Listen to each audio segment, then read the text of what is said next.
J-Man.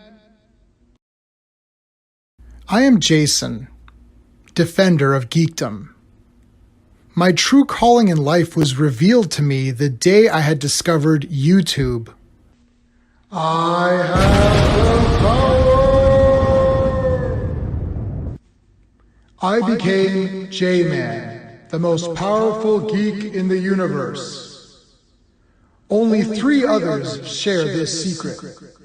My friends Steven, Owen, and Sean. Together, we defend geekdom from the evil forces of social media. J-Man.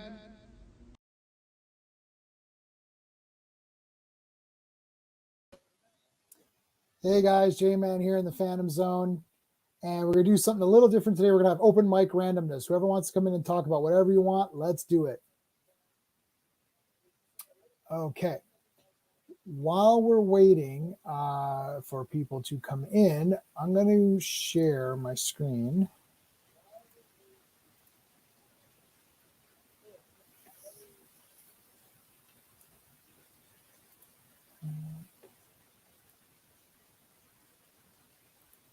All right. So anyone who wants to come in and talk about anything, let's do it. Just pop in. There's the links in the chat. I posted it on Twitter as well. Come on in. So what I did the other day was I decided to do something random. I do this sometimes.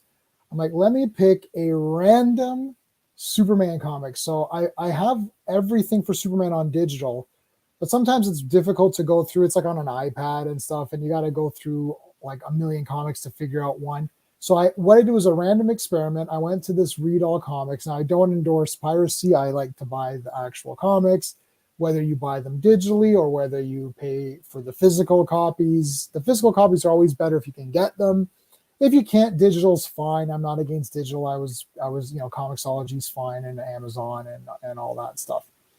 It's all good. But I went on here and I just searched for Superman.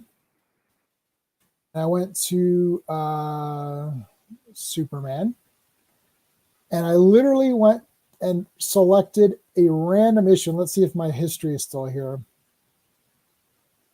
Volume 1, of course. So I scrolled for a bit. I did like 3 or 4 scrolls, and I came up to 243.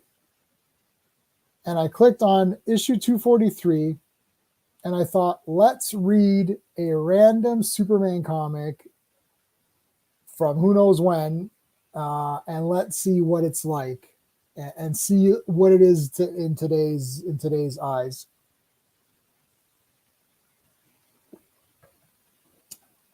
Let's see what's the date of this issue actually.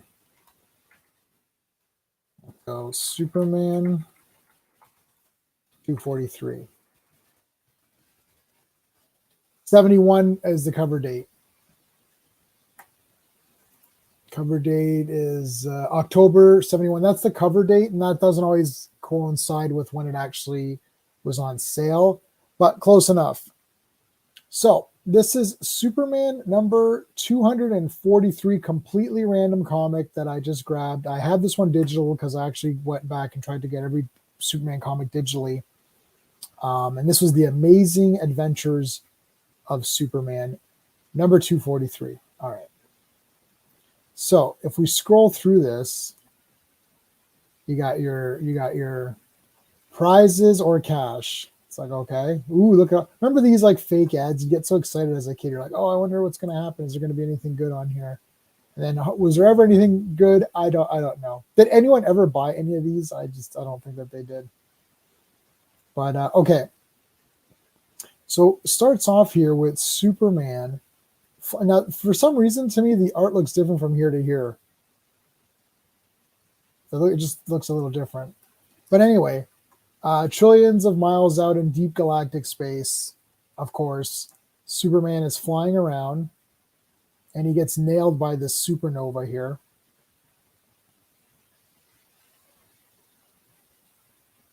And whoa, he gets like spun around, and whoa, he lands on this planet. And not only does he land, is he going towards the planet, like he literally ends up drilling through the planet. He drills through. This is page 2. Drills through, comes out, and he's in this underground area here. So he meets these guys. It's like these 2 little pyramids. One is empty and one has a brain inside of it. And the brain, his name is Kond, Ckond, Kond. And it literally says, "Oh, I scanned your mind and blah blah blah." And he's like, "Oh, here's your brain. I scanned your brain. Here's Earth. This is where you're from, and you protect it. You'll do anything to protect it." And he's like, "I require your help." And then he explains, "Well, there used to be 2 of us." So this is like him and his wife, and he explains his people. And his wife wanted to become like a humanoid and have feelings and all that stuff, like bodily feelings. And they're just whatever. She ended up scanning this ship that came by. So the ship comes by, and she scans the people on board, and she becomes one of the humanoids. So this is actually this thing probing Superman's brain to like learn about his backstory and stuff. So Superman has to go find this guy's wife. That's sort of the storyline. All right, so he comes back out and he sees this woman. This is the surface. And he sees this woman being attacked by this bone creature. It's like this skeleton creature. Oh, give me 1 second here. Let's bring in one of our panelists. Hey, Greymalkin, how's it going? Hey, what's up? Hey, I'm just going through random. I'm just doing like completely random today, so we can talk about whatever you want. You saw Prey? I saw Prey. Yeah. Okay. So let me. I'll come back to this. Hold on. Let me remove that. So we're actually going to do. We can talk about it now, but we're gonna do a Prey stream with the Action Elite guys, and we're gonna rank all the Predator movies. So that's this Wednesday. Okay. So I'm not going to tell you where it ranks the other Predator movies because I don't want to spoil that. But we could talk about Prey. So what was your impression of Prey? I was just interested in the story because like the Century, who was the Prey, Right? and just like I like the brother. He's good. Brother. He was like he wasn't trying to be condescending, but he was being condescending. Right. And he gave that Predator a run for his money, didn't he? Yep. Hey, Andrew. Hey, man. Hey. All right, we're just talking about Prey right now. So continue, Gray. So you like the brother? Yeah, he was a pretty interesting character. Andrew, have you seen Prey or no? Mm-mm. Do you care about spoilers? There isn't really spoilers, but Not really. No, go right ahead. All right, cool. All right, so yeah, go ahead. So yep. I just like how that one sequence where they showed the mouse, and then they showed the snake, and then they showed the wolf. Yeah, I wrote that down as a note. I thought that was neat. I was like, okay, because I didn't see the snake at first. Like, oh, that's a snake, and it was good. The entire time was good. Like, and then the girl came back with all the green blood on her face. Like, we gotta go. Right. Check this out. I came across this idea while watching the movie. Tell me if this wouldn't have blown your mind and made this movie better, because I actually thought this was just okay. I actually didn't think it was so great. For me, it's a 5 out of 10. Okay. It's just average. I'll tell you what I thought was good and what I thought was bad. But check this out. So the whole movie's going on. They don't give you any dates. They don't say 1700. Like, they don't say anything. Right. There's no text. They just zoom in, and it's everything's going the same. All of a sudden, halfway through whatever, the Predator kills one of the tribe members, right? Right. he kills one of the tribe members, and they have blue blood. Like their blood is blue, and all of a sudden you're like, oh, this isn't Earth. Wow. Dude, so I sat there thinking, wouldn't this? And I was like, oh my God, I'm like, these guys missed this opportunity, because I'm like, oh, I would have been blown away, right? You would have been like, oh, it's not Earth. And then all of a sudden, the tribe aren't just regular people. They can leap or something. Like it's an alien planet. It could have been like another alien world that the predators go to. Right. That would have been. Hey, I still see. Okay, dude, I come up with good ideas. That's a great idea. Yeah. I still say Predators is so underrated. It doesn't receive the love that it needs, because okay, I don't care what anybody says. Adrian Brody did a great job. Everybody did a great job. Yep. No, I like Predator 1, 2, 3, and this one. And I don't mind AVP except for the messing with the time factor of saying, oh, the aliens were here and the Predators created the Mayan period. Right. Like that was weird. My problem with Prey, and then I don't want to, hey, Josh, Andrew is back in the game. Yes, Andrew is back in. Yep. Hello. So, okay. Look, this is an elephant in the room for me. Go for it. In 1700, I seriously doubt the Comanche would have a female warrior. It's I looked that up too. I look like there were none. There were none.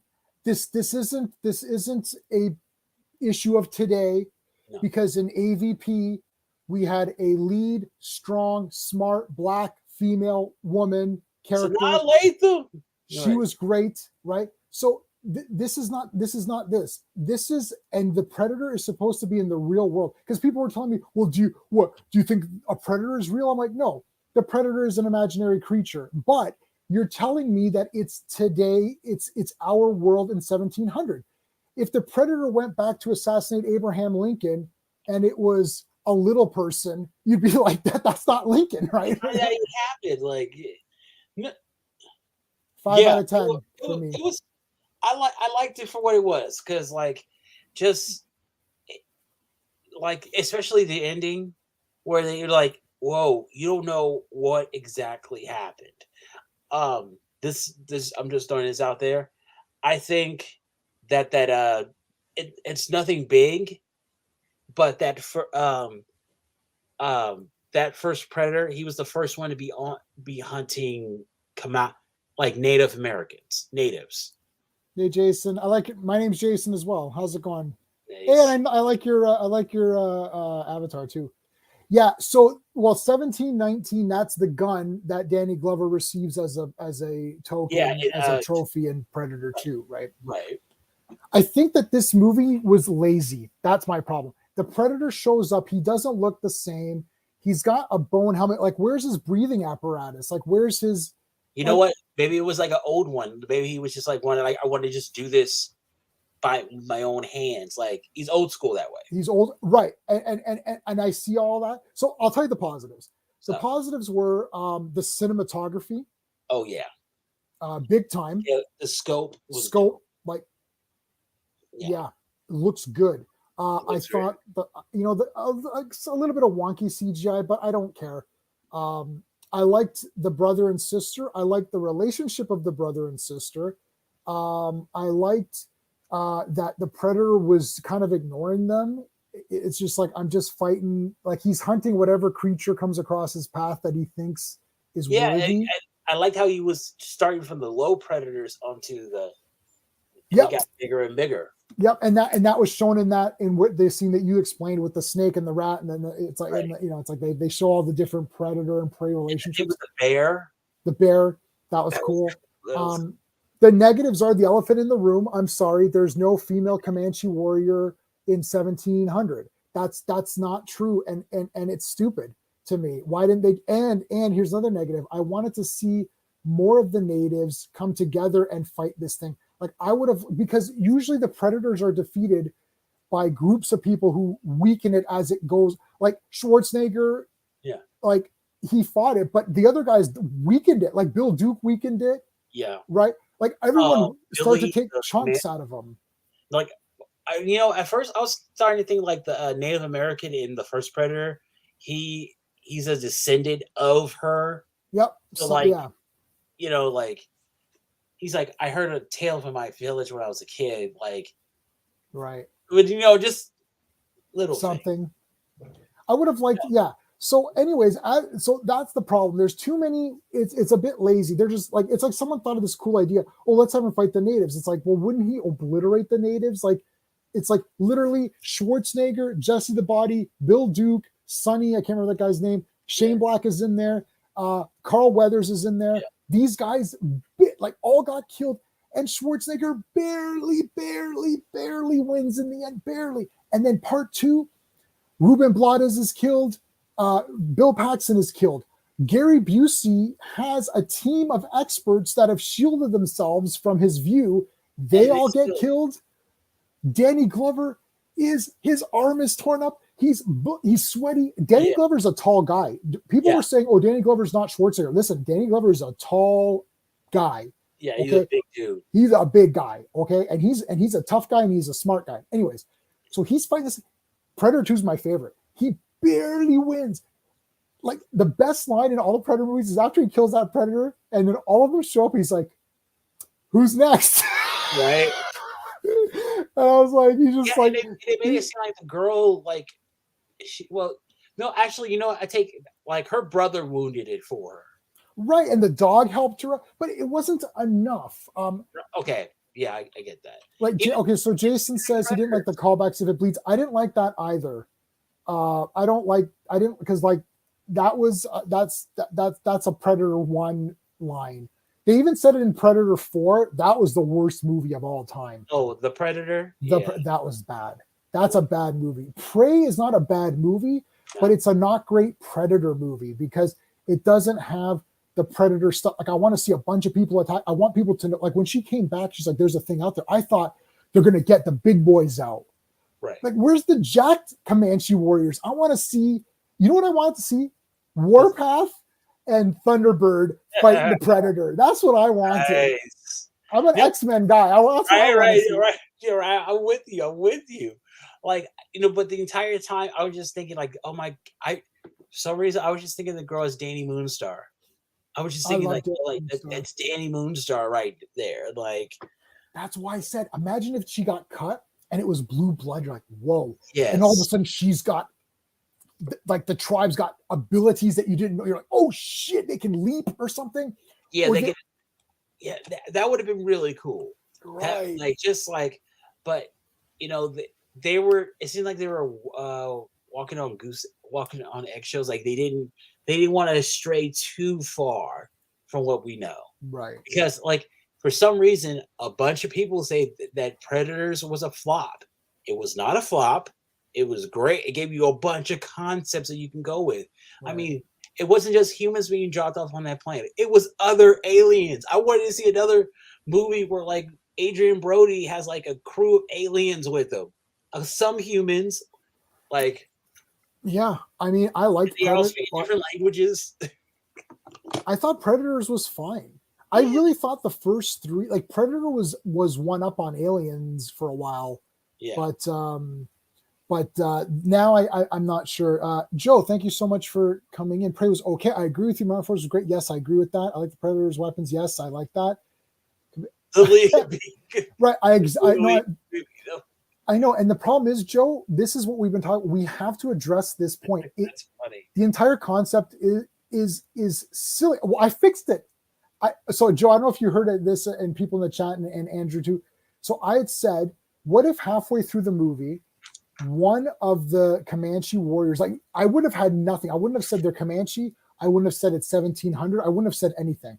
I would have started the movie exactly the same way as it started. The Predator lands, the warriors are out going through everything. Hey, Clobberin, thanks for popping in. So just back to Joe. So what I was saying was, okay, the whole movie is the same. 1 hour into it, one of the Comanches is injured. And all of a sudden, there's blue blood coming out of his arm or something. And you're like, what? And you're like, oh my God, this is not Earth. And all the Comanche, all of the beings on this planet are not exactly what you think. They've got more abilities. Like they can maybe leap, or they can or they're a lot stronger. They can pick up boulders. Like you see them start picking up stuff. You're like, that's why the Predator's here. He's fighting like guys who are tough. That would have been, to me, that would have fixed all problems, because on another planet, in another time, in another galaxy, who knows what, maybe the women warriors were better, right? Like, to me, this is no different than like if you say the Amazons from Wonder Woman, it's like, right, but they are immortal. So the premise of that is that they're already immortal. So you're not saying, oh, this is a regular Greek woman in the year 300 or whatever. Yeah, right. Like you're like, these are the Amazons. Beat up Selena Gomez. That's funny. That is funny. Selena Gomez beat the Predator. But the movie, all in all, like it was enjoyable. They kept it at like an hour 40. I agree with you. Didn't get too bored. Like it was fine. It was. I'm telling you, my Blue Blood angle. Yeah, that Blue Blood that would have been dope.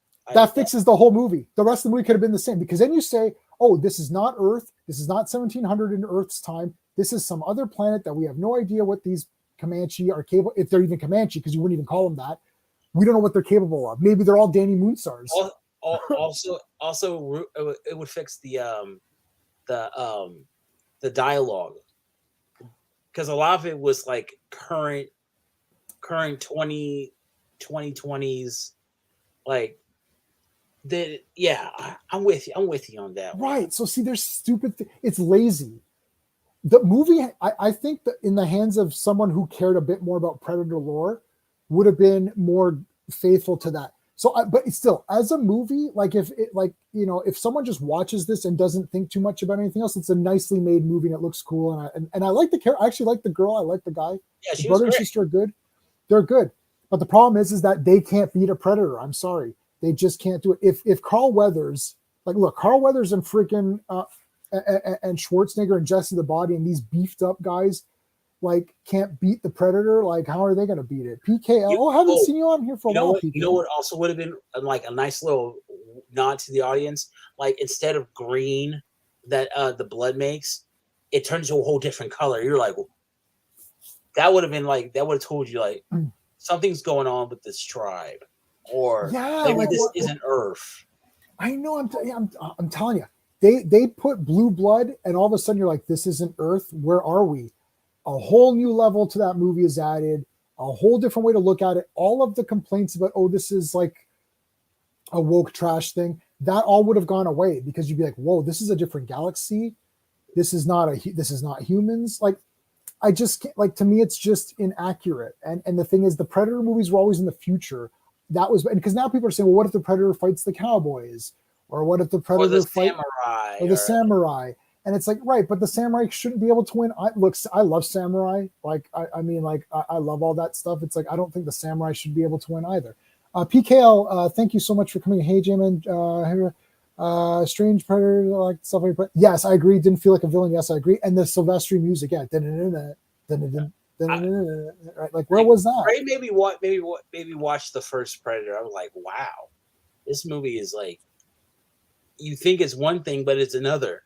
And I never saw that Schwarzenegger was that lean. Like, Jesus, like what is going on with this man? Why didn't he keep this up? No. So, Andrew, are you a Predator fan or not really? I do have seen the original Schwarzenegger movie, but that's about it. Oh, you didn't see it? Oh, I like Predator. I know everyone hates Predator too, but I really like it. Yeah, Predator is good. Predators is good. You can skip Predator Requiem because that was not great. And The Predator was abysmal. I just watched that this morning, and it's absolute trash. Like, Prey is not a trash movie. It's just lazy, and it's a lazy movie. But like The Predator was absolute. I hated every character. In the original Predator, Billy throws his gun and makes his last stand on the long version. Oh yeah. Well, Predator 1 is weird. It's two movies. Yeah. Because it's a revenge movie. It's a rescue movie, but then it turns out a sci-fi movie. Right. That was so cool, because in the beginning it was more like a First Blood Part 2 scenario. Okay, we got to go in and rescue guys. And then you're like, wait a minute, we're not rescuing guys, we're gathering information. And it's like, what's going on here? And the point of that intro scene was because they kept saying Dutch and his team were the best.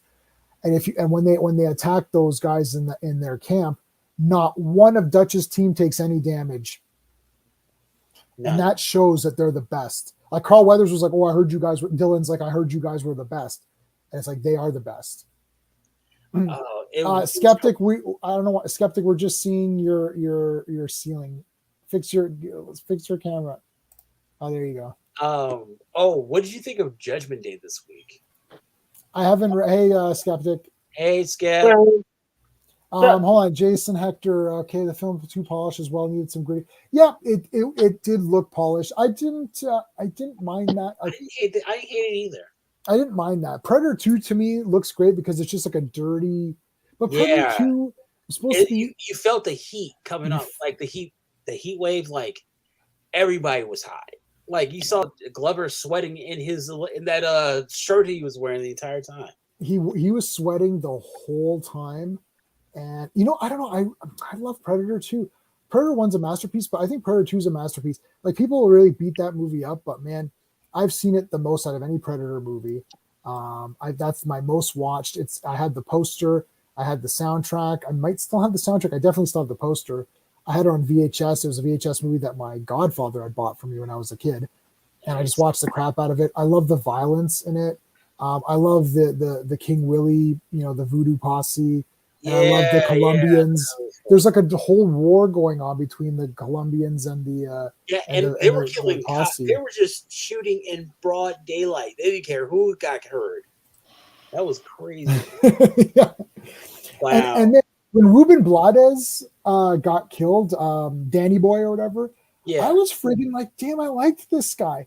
And Bill Paxton, he's like, surveillance is my specialty. He was his specialty. He's like, all right. He goes, Lone Ranger, go get him, Lone Ranger, and all that. Like, that was a great movie. And the Predator was bad. He was nasty. He was a nasty guy. And it was very gritty. Predator 2 is great and still doesn't get I love Predator 2. So we're gonna do a ranking not on my channel. It's gonna be on the Action Elite channel, which I went to that channel's in my description of this video.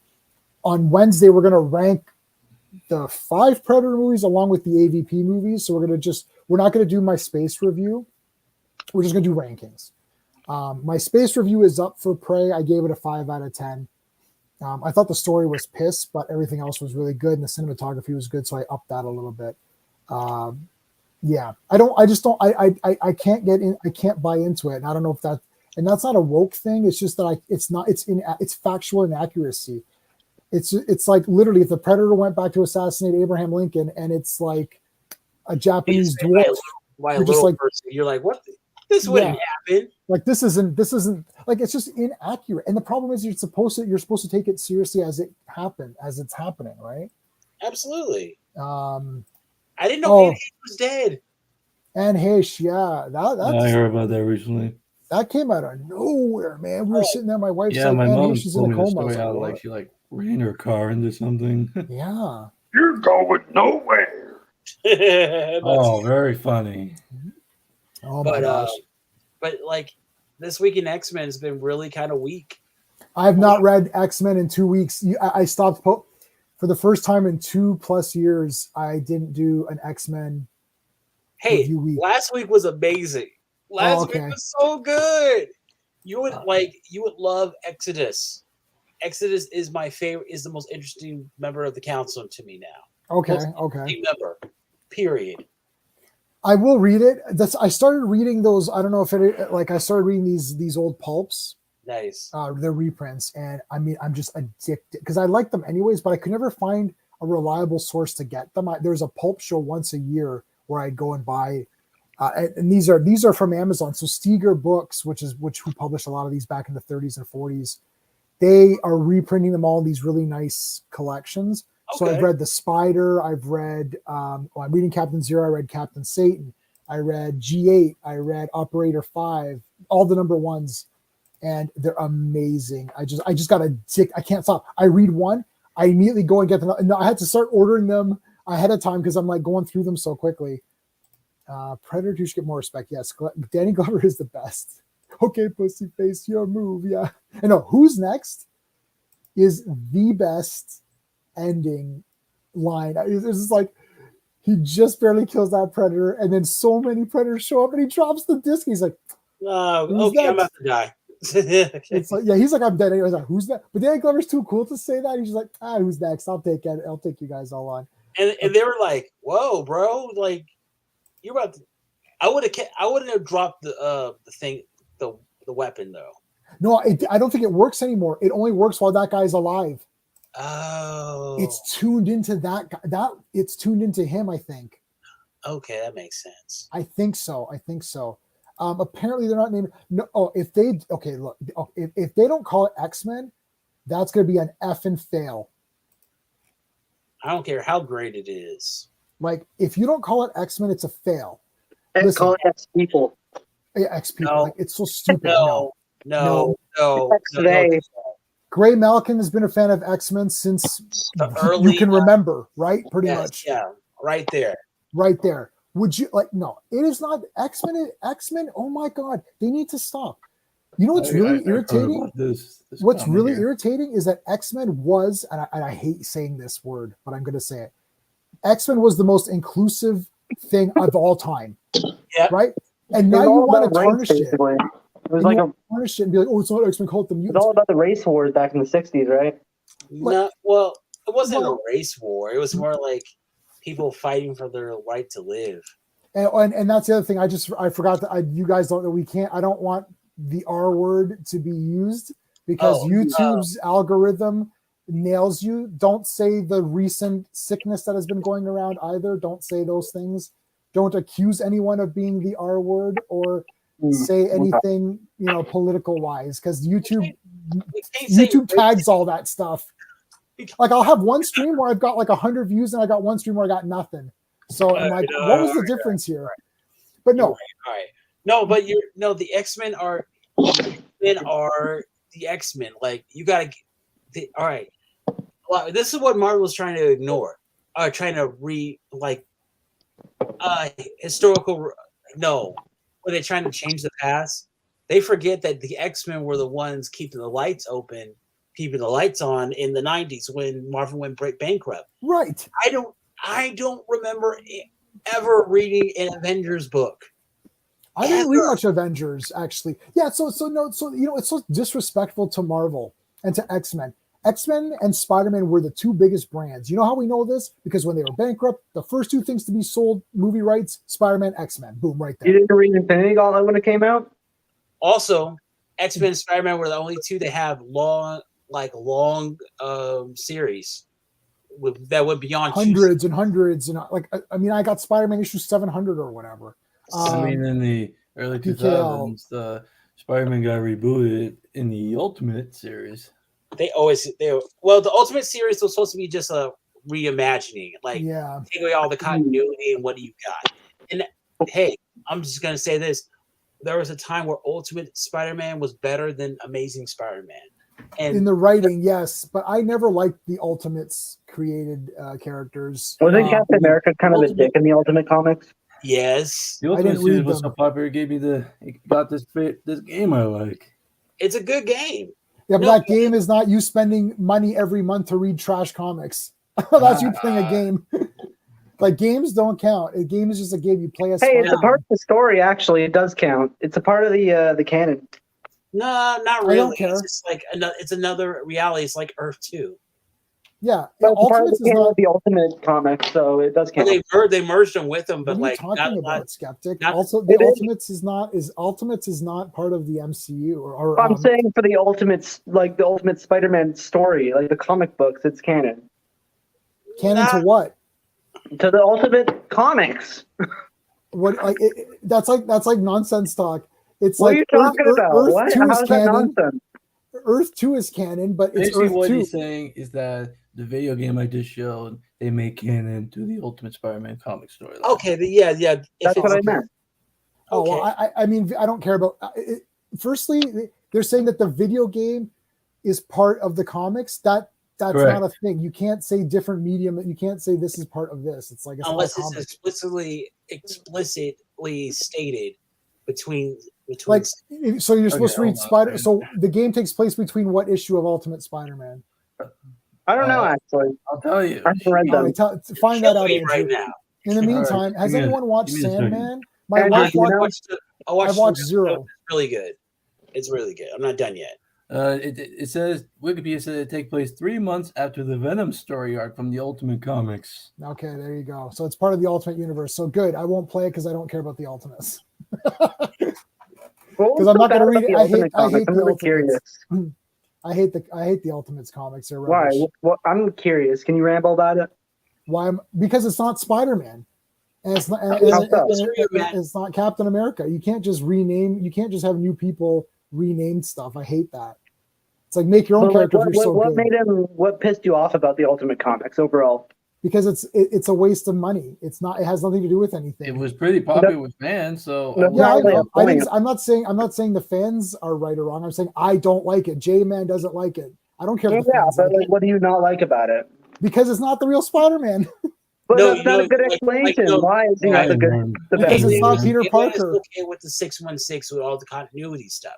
That's fine.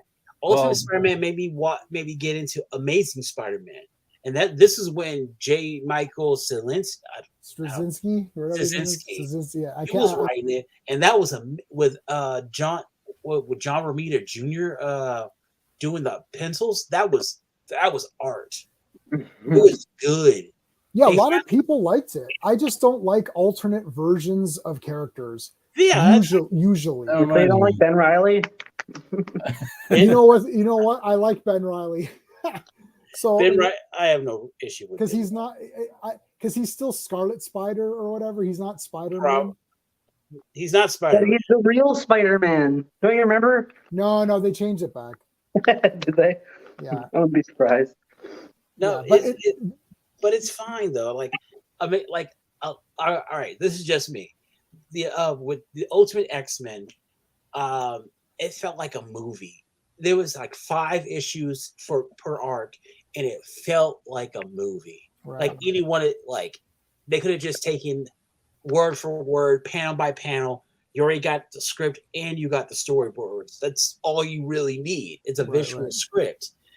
But like it was great. I mean, they did the Phoenix, the Hellfire Club, the Ultimates versus the X-Men. Like it was so good. It's just repeating stuff, though, isn't it? It's just like not always. Not like it'll give you like the story, but it'll be in a different way. Do you think the world would be a better place if Bryan Singer actually did X-Men 3 instead of Returns? No, because I don't like those X-Men movies either. There's not really any X-Men movie that I'm like, hell yes. Well, Yeah. there are a Logan? few, like X-Men Logan, 2. Days of Future I mean, Past. Logan's not really an X-Men movie, but No. Hot takes, if you want to come in, I put the link up, dude. You're welcome to come in. do you not like Logan? Yeah, it's okay. I like Logan, It's but I'm not like. okay. It's amazing. No. But it's- Okay. The thing is, I want Wolverine in the costume. That's fair. I do too. Like, But it's hey, not- at least Magneto had the helmet. Yeah, that was cool. I want the costumes. My thing is, it's like it has to be the full picture. I need the. I don't full think. picture. I think the MCU is at the point where they don't give a shit, and they'll probably do it. He already butchered the Hulk. I was just thinking about that. I mean, I've always thought about that, but holy shit, Endgame just. I mean, ever since. I just saw recently that the new She-Hulk series is gonna have Daredevil in the yellow costume. I'm fine with that. That's cool. We'll see what that look. It might look pretty good. Actually, I have a photo. Let me just find it. I mean, what's wrong with the yellow costume? I mean, I prefer the red, but Here's a photo. Let me share it. Yeah, I saw it. I don't know if it's just fan renderings or. It's not. It's real. yeah, I honestly wasn't sure. It was red. Yeah, there it is right there. The yellow. That's cool. That's fine. I'm not tense over it. I'm not like crazy for the She-Hulk series. I like She-Hulk, but I'm not really excited for the series. We'll see. It just makes me bitter the fact that they fucked over the Hulk throughout the MCU.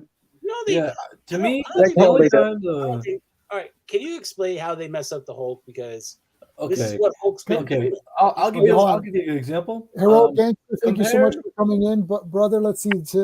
There better be a Marvel's Capcom resurgence. Yeah, if Logan is. Yeah. I'll give you a good reason. Compare the Hulk to how he was in the 2008 movie with Edward Norton to how he is now. Well, you gotta remember. He's a joke now. Hey Hot guys, takes. What's going on? It's not Nerdy? about him having a tragedy or like having a shitty life and being fucking depressed. It's just he's happy now and stuff, and it's like great. And he's doing yoga Boring. training. No, I don't Jennifer like that. I don't Walker. like this Hulk. It's shitty.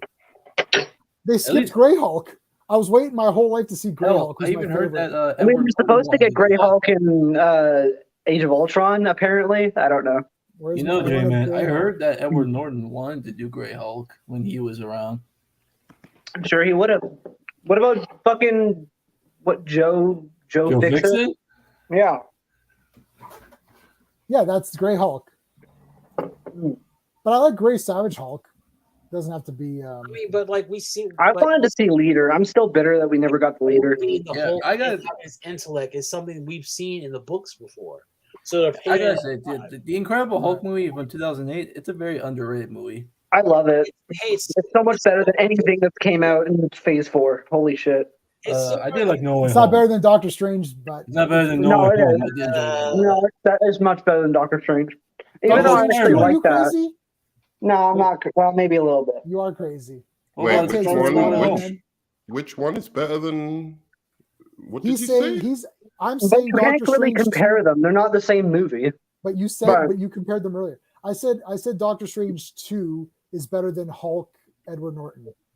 Oh, of course it is. Yeah, of Oh, course, I know. I mean, I mean, like it's not even. It's not even. It's not even a close. debate. It's obvious. Yeah, I Oh, like yeah, that. really- No, I like Edward Norton Hulk. I mean, I like love Marvel both Hulk. movies. I don't get me wrong. but, like, I think people look.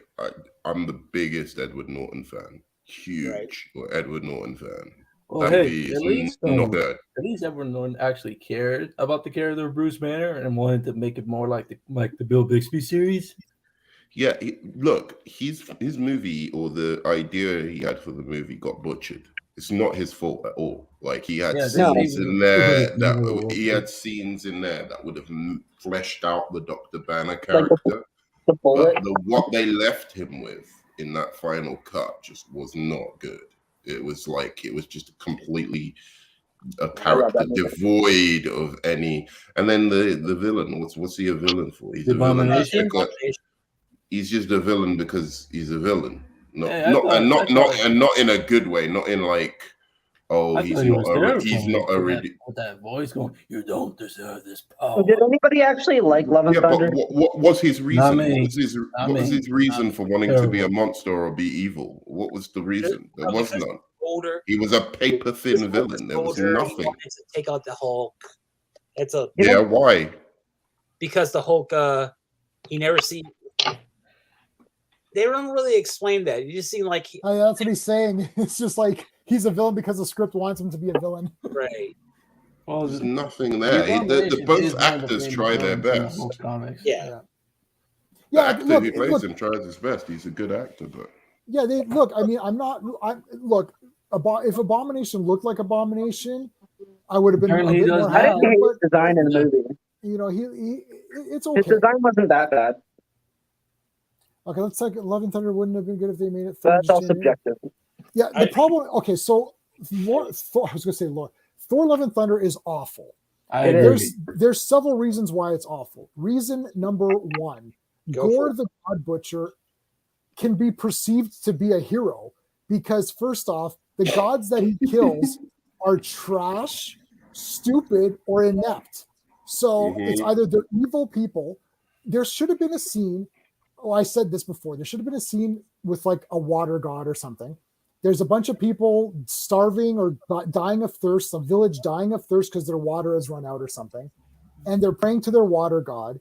And the water god shows up and he's going to give them water. And then Gore kills the god. Oh, that would have been great. That's a good idea. Before he gives them the water and then leaves. And then everyone dies because why is Gore a bad guy? The first, Yeah. The first most we thought- got hold of on, that hold on. was, there's this one guy that's like, oh, he's really nice, according to No, Thor. yeah. We never see it. Yeah. So he kills that guy in the beginning who's a total douchebag god, right? Every other god we see is useless or stupid. Hercules is a loser. He doesn't want to do anything. It's like, okay. It's like since you when? mean not Hercules, I'm sorry, Zeus? Zeus. Zeus is a loser, doesn't want to do anything. Thor's a goof. It's like every god we And see here's is the thing, a loser. So just kill them. Who cares? And hold on, here's the other thing. It's like there's so much silliness. Literally, the children are kidnapped. They're being held in this dark prison. Gore is going to lure the gods to him. Then he's going to kill the gods and then kill the children. So Thor finds a way to communicate through astral projection or something. Sure. And he's communicating to them and he's rubbing his nose because Valkyrie is tickling him with her hair. I'm like, is this really happening? Like, this is a serious scene that could have been handled really well by him saying, he's like, kids, it's okay, we're coming. Hang tight. Yeah. Be brave, we're coming. But they make it into a stupid joke just like Marvel does with every other scene. It's true, but were you really surprised? I mean, No. I saw Thor Ragnarok. No, I wasn't surprised. I saw Thor Ragnarok, and I already saw the writing on the wall for this Yeah. character. I just and the fat Thor and everything like that. It's just like I've for a long time I've been saying this, about the Thor franchise. I mean, the first Thor, people like it. I'm not the biggest fan. I really like the first two. I really like the first two. Yeah, the best thing about Thor 1 is that it's just a simple Thor versus Loki, a simple thing. And I don't get why people don't like Dark World. I really don't. No idea. Dark World is terrible. That's why people don't like it. It's not slow. Like. And also, when you read Thor, the God Butcher, for him, you got the guy who played Batman to play him. Christian That's Bale. fine. That's not a problem. I mean, Christian Bale's an amazing actor. Yeah. It was a waste of his talents, but like Doctor Strange. It was. He could have done something better in the MCU. Doctor Strange 2 is a total standout, like for me. And I mean, it's directed by the guy who gave me my favorite comic book movie, Spider-Man 2. He also gave me Darkman, which is a great movie, and Army of Darkness, which is my life. My life is Army of Darkness. It reminds me of somebody I know that loves Iron Man 3 because of the fact that it's his favorite director. Shane Black. In fact, the only Phase 4 MCU thing I enjoyed was Spider-Man No Way Home. I don't think that was that. I already know how Nerdman. It has problems, but Nerdman doesn't like No Way Home, but I like No Way Home. No Way Home is good. I just don't like the kids being super snippy when it was their fault all this is happening because they came to Doctor Strange. Like, I don't know. I just don't like those. Well, the only reason I picked that movie because it brought my guy here back.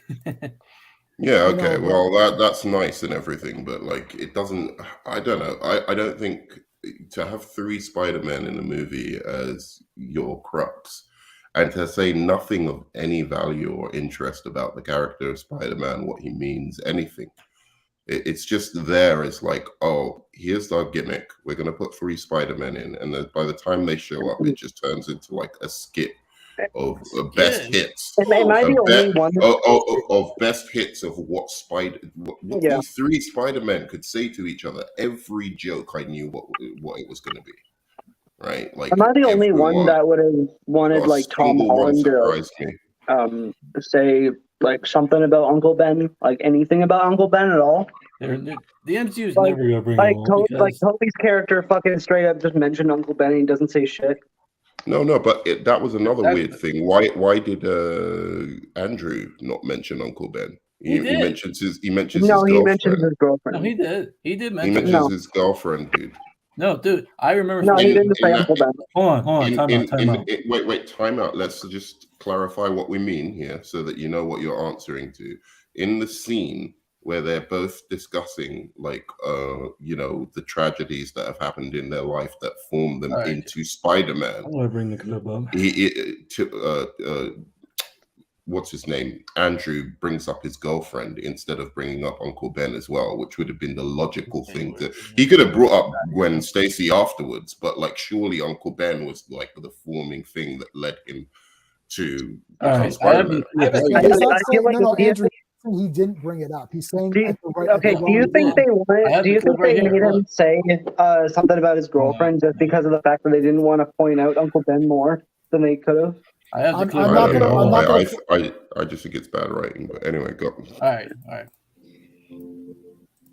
You're gonna get ass blasted, Andrew. This is gonna be. How long is this? It's not gonna be long. You're gonna get copyrighted. No, I can't, Andrew. I got nailed already on. I got nailed for a 1-second wrestling clip. No, basically, but honestly, Andrew, I know for a fact he does not say anything. Basically, what I'm trying to show is In that scene, I think it's the Mandela you have effect or one of them something. go, "How do you know that?" And then Andrew says, "Uncle Ben said it." Boom, right there. No, I know. Nerdman is not saying that Uncle Ben is not mentioned. He's saying he's not mentioned in the time at an appropriate time when they were discussing the bad things in their life or whatever, right? Like it's like that would have been he's saying that should have been the first thing mentioned, not Gwen, right? Like instead he goes to Gwen and the reason he does that is because the audience knows Gwen more and doesn't think about Ben in that movie, but that's not what the character would do. So it's a little bit of a lazy writing, he's saying. And because there's a lot of Emma Stone fans. Yeah. So What is Emma Stone doing these days? I have no idea. Cruella.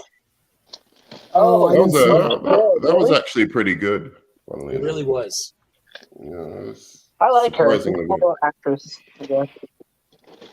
Yeah, I don't know. Like, is that Morbius and Wong movie actually real, or is that a joke? Wait, what? Oh yeah, I think Morbius 2 is actually happening. Unfortunately. Oh hell no! I'm pretty sure.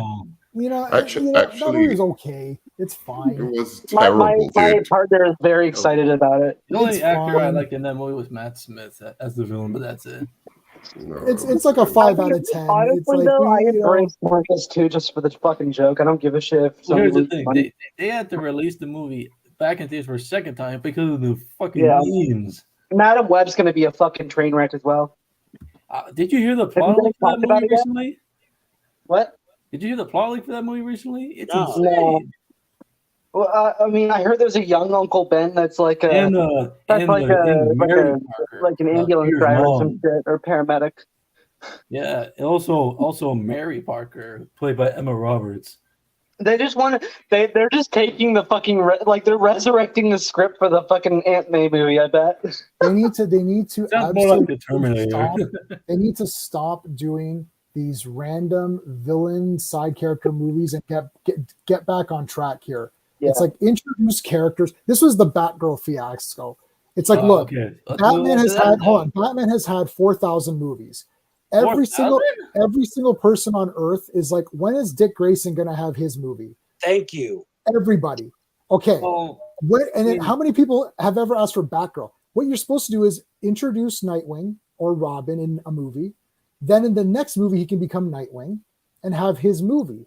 Then you can introduce Batgirl in that movie or whatever and maybe spin her off. They're like, let's just go to Batgirl. It's like, but nobody cares. It's like everyone's like, we want Robin, we want Nightwing. And then, okay, here's what we're going to do. Instead of giving you Nightwing, we'll just give you Batgirl. No, we didn't ask for that. We want Nightwing. Well, we can't have Nightwing because he's a male. Walter Hamada's plans were just absurd. Well, here's the thing like when they revealed what Walter Hamada's universe was looking like, I was just like, this is ridiculous. What was I'm it looking so glad. I mean, he had a Supergirl movie, he had like some Batgirl movie. I think he did have a Green Lantern Corps movie, which I'm sure was never going to happen. He had the Black Superman, and then some Crisis movie. It's like, what are you doing? And I'm sorry to anyone who doesn't like Zack Snyder's universe, which I agree. I agree with them on. I like one movie in that, like unequivocally, in that whole kind of trilogy of movies he did, which was Zack Snyder's Justice League, right? And even in that, I had problems with where he was going next with the Justice League. Like, he wanted to kill everyone and blah blah blah in a nightmare universe. But no matter what you want to say, it was still better than what fucking Walter Hamada was. I disagree with this statement here. I just like the Venom movies. At least they're fun, Eddie. Right? I mean, that's not who. That's fine. It could be fun.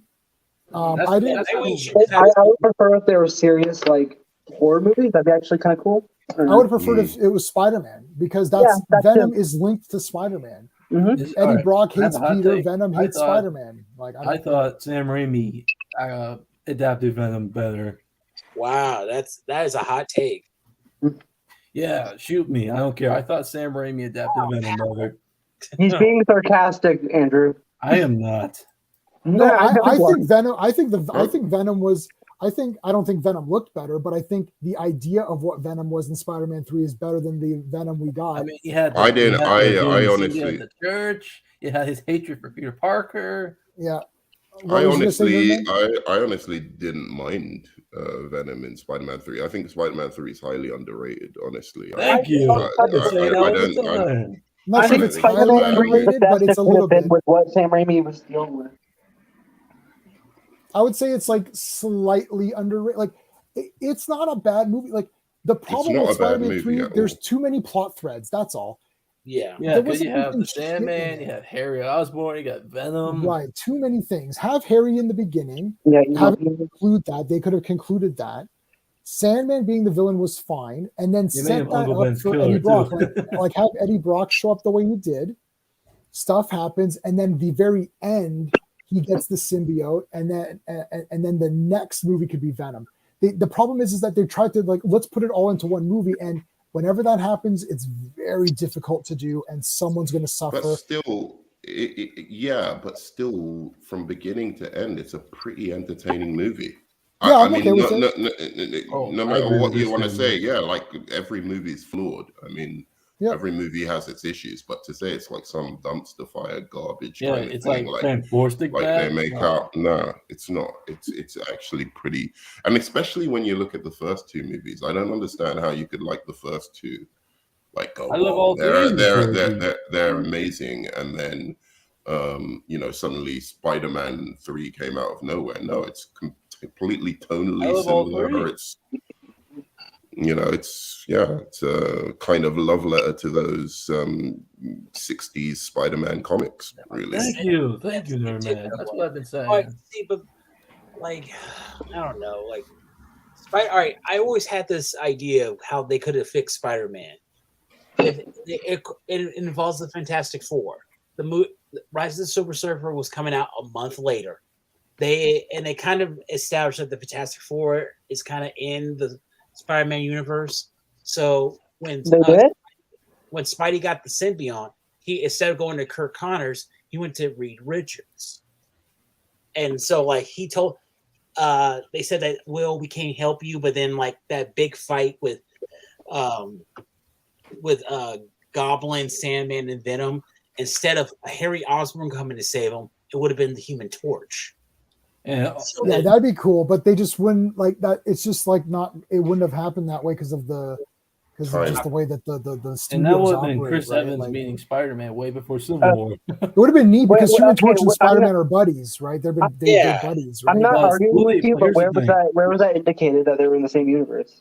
Well, they said that the Baxter, it's like those little throwaway lines. They're like, oh yeah, the Baxter building. And, right. Well, I remember that. When was the that? funny thing is, who was the Human Torch at the time? It would have had Chris Evans meeting Spider-Man way before Civil War. Well, no, they've met each other. They've been friends since I'm talking about the actor. Chris Evans was a high spot in those Fantastic Four movies. Yep. I have to say, I always liked him as Human Torch. He's actually pretty damn good. Yeah. Can I just, because there was one thing I came on to say. Oh yes. J. Michael Straczynski is a fantastic writer, Oscar-nominated writer, and I haven't read the Ultimates yet, series, but that was what prompted DC to do the Earth One series, and I think for the most part, those Earth One comics have been good, and I think his Superman Earth 1 and 2 are fantastic Superman stories, a fantastic way of recontextualizing and modernizing the Superman mythos, and it's everything that Zack Snyder tried to do badly in Man of Steel. Is in that Earth One book. They should have got J. Michael Straczynski to just pen it, and it would have come out much better. Still has a problem of Superman killing at the end. I didn't quite like that. That's J. Michael Straczynski's take on it, but in that sense, it wasn't contradicting itself. It never in the book. Oh, okay. That book Earth One, it never contradicts itself internally within the comic. It's just that this Superman kills, or at least he kills his first villain. But did you forget in the Christopher Reeve Superman 2 where he threw Zod across the wall? I mean, okay, Andrew, I'm just gonna cut you off right there. This entire thing, every time someone says this, it literally makes my blood boil. Oh, yeah. Firstly, who cares? We're not saying that Superman 2 is a fucking perfect movie, godliness. I don't like that he kills either, but it's a better movie overall. Superman is trash in Man of Steel. Everything in that movie is garbage. That's your opinion. That's okay. It's not my opinion. It's a fact. And the other thing, it's not my opinion. It's a fact. It's like, I want you to show me your Superman comic collection, and I'll show you mine. And the thing is, if you go to a doctor, he says the world is flat. It's like, you're not going to trust that doctor. Anyways, my point is that I trump you in this matter. So. No, but the second thing, do we know that Zod killed him? Because he went back to the Phantom. He went back to the Fortress of Solitude, and he set up a bunch of traps. He set up that teleporting thing. He set up that. So it's like, we don't know that they're dead. They're just underneath the fortress. Perhaps underneath the fortress, just like the Castle Grayskull figure play set, there's a little cage that keeps them. Maybe they fall under and they all get captured in there. Then Superman returns back to the fortress and sends them back into the Phantom Zone. Right. And let me put a kibosh to this right now. The director, what's his name? Or Lester. Lester's the one who took over. No, Donna shot this scene. And if you actually go to the Australian version, the version that came out in Australia, both on TV and in movie and in the cinemas, there's an extra scene in that version. And basically what it shows is that Zod and Ursa and everyone and Lex Luthor are arrested at the end. So you see them walking out of the Fortress of Solitude in handcuffs, arrested by the American government. There's no sense in which he was saying that Zod had died by him. It's exactly what you said. Even if you go with the caveat, well, that wasn't in the film. Nothing about that scene says that Zod is definitely dead. Okay, exactly. It just says that Superman threw him into a wall and he slid down that wall. I don't know where the idea comes from. Right. I know. I don't get it, because we know that Superman doesn't kill anybody. So we presume this on the side of positivity that since he doesn't kill anyone else, he didn't kill these people. It's like, I don't need the scene. In Superman, in Man of Steel, it's written so badly that it's like, he's literally going to hit these kids. It's like, well, Superman could put his hand over top of Zod's eyes. It would burn his hand off. Right. Superman would die to save one child. The only time he ever died was with Doomsday. It's like, I don't know. He died to save us. Against Doomsday. It's bad writing. I don't want to talk about it because it's pissing it's garbage writing. I'm just wondering, J-Man, why did you like it when you first watched it? Because I watched your review and you loved it. I loved it. The reason I loved it was because there was a lot of, and I told this to Nerdman when I first ever met Nerdman, we talked about this. And I loved it because I was like, wow, I was just so blinded by the fighting. I was like, wow, because you have to understand, you have to be there for Superman Returns. Superman Returns, we were so jacked. We were like, my God, this is going to be the best movie ever. And then Superman's a stalker. He's a deadbeat dad. It's like he like doesn't throw a punch in that movie. Lex Luthor's plan is to buy real estate and destroy. Like, that was the same thing as Superman 1. Hold on a second. And then it's like Superman gets stabbed in the back, gets beat up. I'm like, this movie sucks. And we were so deflated. So when Zack Snyder came in off of a high. I liked Dawn of the Dead. I didn't love it because the original is the best, but I liked Dawn of the Dead. I really liked 300. I saw it 3 times in the theater. I loved 300. I really liked Watchmen. Yeah. And I even liked Sucker Punch. I know everyone hates it, but I like Sucker Punch. And I thought, wow, this guy is going to bring Superman to life like no one's ever brought it to life. You know, this might be right, Nerdman. Like, we're like, wow. And that trailer. And Henry Cavill looks good. He's a good-looking Superman. I'm like, yep, this guy looks good. He looks like a Superman. You're laying out all the facts. I'm like, General Zod is great. And I watched him. He's like, wow, this is fantastic. And then the only person was my buddy Sean. Sean's like, are you sure, Jay? He's like, this is kind of shit. I'm like, no, what are you talking about? It's great. And then I watched it again. I'm like, oh God, this is awful. What happened? Oh, and I'm like, what happened? And literally, Sean's like, no. I was in a state of shock as well. I know exactly what he's talking about because Superman's my favorite superhero. And Me too. The fanboy in me came out at first. I thought they were the fanboy in me came out at first and was trying to defend the movie, even though I still criticized it. I just kind of minimized the criticisms. I did that too. And then it just started kind of replaying in my head over and over again. And I just got systematically angrier and angrier at the movie. And it made it worse that I took a friend with me, a girl, actually. It was kind of a little bit of a date with me to the movie.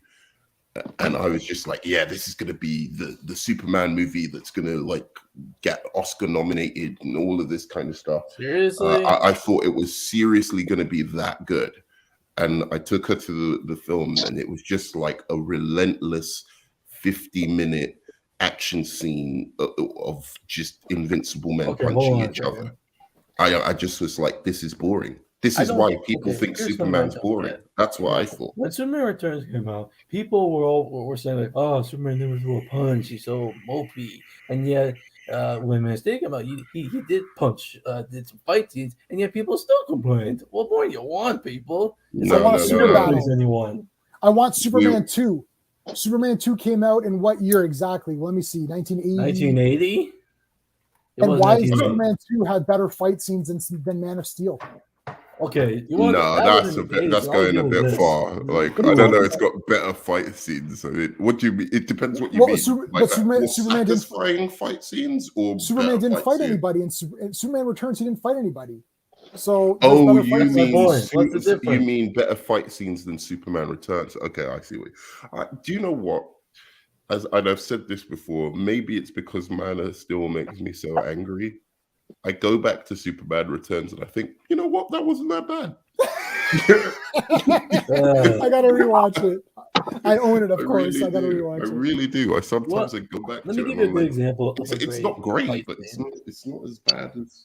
Let me give you a great example of a good fight scene. It was a scene where in the original Spider-Man, where the Green Goblin kicks Spider-Man's ass in the abandoned building, and it's no music. You just see the blood. And I agree with you on that. Yeah, that's a good example of a good fight scene. You know why that's good? Because Spider-Man doesn't look like some invincible guy whose suit never breaks or nothing ever looks disheveled on. You can actually feel his pain and suffering and how much he's trying to save the people. That's why that fight scene's so good. And that's why Man of Steel's fight scene is just fucking bullshit. It's just like he's just invincible. Not even his suit gets torn in that fight. He's looking crisp as shit. Like by the end of that fight, he don't torn anything. Because it's tight. I wanted to show you guys. I redid my shelves to give you some perspective on Marvel. I don't like this Marvel versus DC, but I wanted to show you. I just cleaned up some of my stuff the other day. And I own almost every Marvel thing that's come out, and I own almost every DC that's ever come out. And I want to show you guys the difference between Marvel and DC based on like shelves. So I actually have to get a Oh boy, here we go. Check this out. See this? That is all Marvel. That's Marvel. MCU okay? movies. No, everything. Look, there's X-Men cartoons, right? Everything. This is DC. Mm-hmm. Okay. So that is just Superman. You got the Christopher Reeve just Superman. This is just Batman. J-Man, I have arguments with people still that Superman is lame and shit like that. They're without Superman. Oh, let me fix my camera here. And in fact, I've seen from a few people that they say that the perfect live action adaptation in the modern times of Superman was the movie show Superman and Lois. No. Something that really pissed me off was one of my friends said that the only thing that made Superman cool was him killing everybody. You gotta be joking. No, I'm not joking. Look, I had to convince my friend that Injustice is not canon. And they're like, no, Injustice is canon. I'm like, no, it's not. That's the legacy of Zack Snyder. Oh my god. No, Injustice is fine. It's an Elseworld. I get it. I mean, it took over the fucking world. Yeah, he became an evil dictator. Yeah, I don't like that they keep going back to this. Batman's the cool guy who, in any alternate universe, is always going to like fight for justice. Right. But I think the Superman reason- is always going to be like corruptible. That's the whole point of I Superman. think the reason why Batman he's has become more incorruptible. popular than Correct. Superman is because of the. I didn't think the premise of why Superman became evil was very good. I especially didn't like, because Wonder Woman's my girl. I especially didn't like what they did with Wonder Woman. I thought that was outrageous. Like in that game, it's like they didn't even give her a She's reason. an idiot in that game. At least blow up Themyscira or something, right? So that She's she has a stupid. reason. She has a reason to like hate like mankind or something like that. At least They Superman keep has ruining some Wonder kind of Woman reason. too. They keep messing with Wonder Woman as well. It's like, for Christ's sakes, it's like she's a good person who also doesn't kill anybody. It's like this new 52 Wonder Woman just like trashed. Yeah, up that was complete, and that's why Gal Gadot's Wonder Woman 1 was actually a real breath of fresh air. Actually, but like, but she does kill. She just only kills if she absolutely has to, and that's the interesting difference between her and the Trinity. You know what I'm saying? That's what makes their relationship. But it shouldn't be a go-to thing. And that's the problem with doing that. When they introduced that kind of characteristic into Wonder Woman, it was done really well because she's a warrior. You know, if innocents are like, and there's nothing she can do, and innocents may get killed, she'll try everything not to kill. But if it has to go down, it has to go down that way. And the Justice League judge her for that. And it was a really kind of interesting storyline. But they've just turned it into Wonder Woman kills now. Right, I know. They just any nuance. Yeah, she just kills anybody. It's like, oh, there's someone attacking, kill them. It's like, oh, she's a warrior. It's like, well, she doesn't go around murdering people. Like, she didn't have to kill that guy that was shooting all the kids. Almost. She killed everybody in that scene. She splattered them against the wall and then blew up the museum. She blew up the museum, which she was trying to protect. She's trying to protect the museum from being blown up. She blew it up herself and incinerated a person in front of school children. And the little girl's like, I want to be just like you. What, you want to be a murderer and kill people? Like, it's just so stupid. No, you're going too man, far are you now. crazy? She killed all those people in front of school children. That Justice League movie is that would be traumatizing to anybody, probably. No, they're fine. They're totally fine. Like, wow, Wonder Woman, we want to be just like you. Look, you literally I get the sense. I get the sense that scene was written without her killing people. I know that Zack Snyder added that. Of course he did. It's going to be bad. It's just like Zack Snyder added the bit with Martian Manhunter turning into. Martha turning into Martian. Oh, that was awful. No way that was in the script, right? Like that was such a beautiful scene between Martha and Lois, and then it was just ruined. But all in all, again, it's just like Injustice. All in all, for the most part, that movie's entertaining. For the most part, Injustice is entertaining. And if I'm going to take away my fanboy critiques of little bits, like that's not how I would do it, or that's not how I see Wonder Woman, right? Okay. If I'm going to take away that and just say, look, this is this guy's graphic novel of the Justice League, and this guy believes the Justice League kills or whatever. If I accept that as a premise... If I accept that as a premise, then I have to say the film is pretty well done. It's not got massive plot holes like in Man of Steel. It's not contradicting itself every way. It's got a linear storyline. It makes sense. And it's pretty fucking visually spectacular for the most part. Okay, so I can't. No, I despise this. I don't know how, Nerdman. I don't know how you went from like Man of Steel to Justice League being okay. Justice League is awful because it ruins more characters. It's really good. Am I the only one that finds Lois Lane super boring in those films? Hold on, like, she's just a lame character. The world is going to die. Okay, so Cyborg gives that woman money. It's like, here's money because you're poor. Of course, and then logic, Jay, then 1 second later, Wonder Woman shows up and says, the world is going to end. Can you help us? No, I don't want to. Okay, well, the woman you just hold on. The woman you just gave money to is going to die. So you gave her money to live for a week?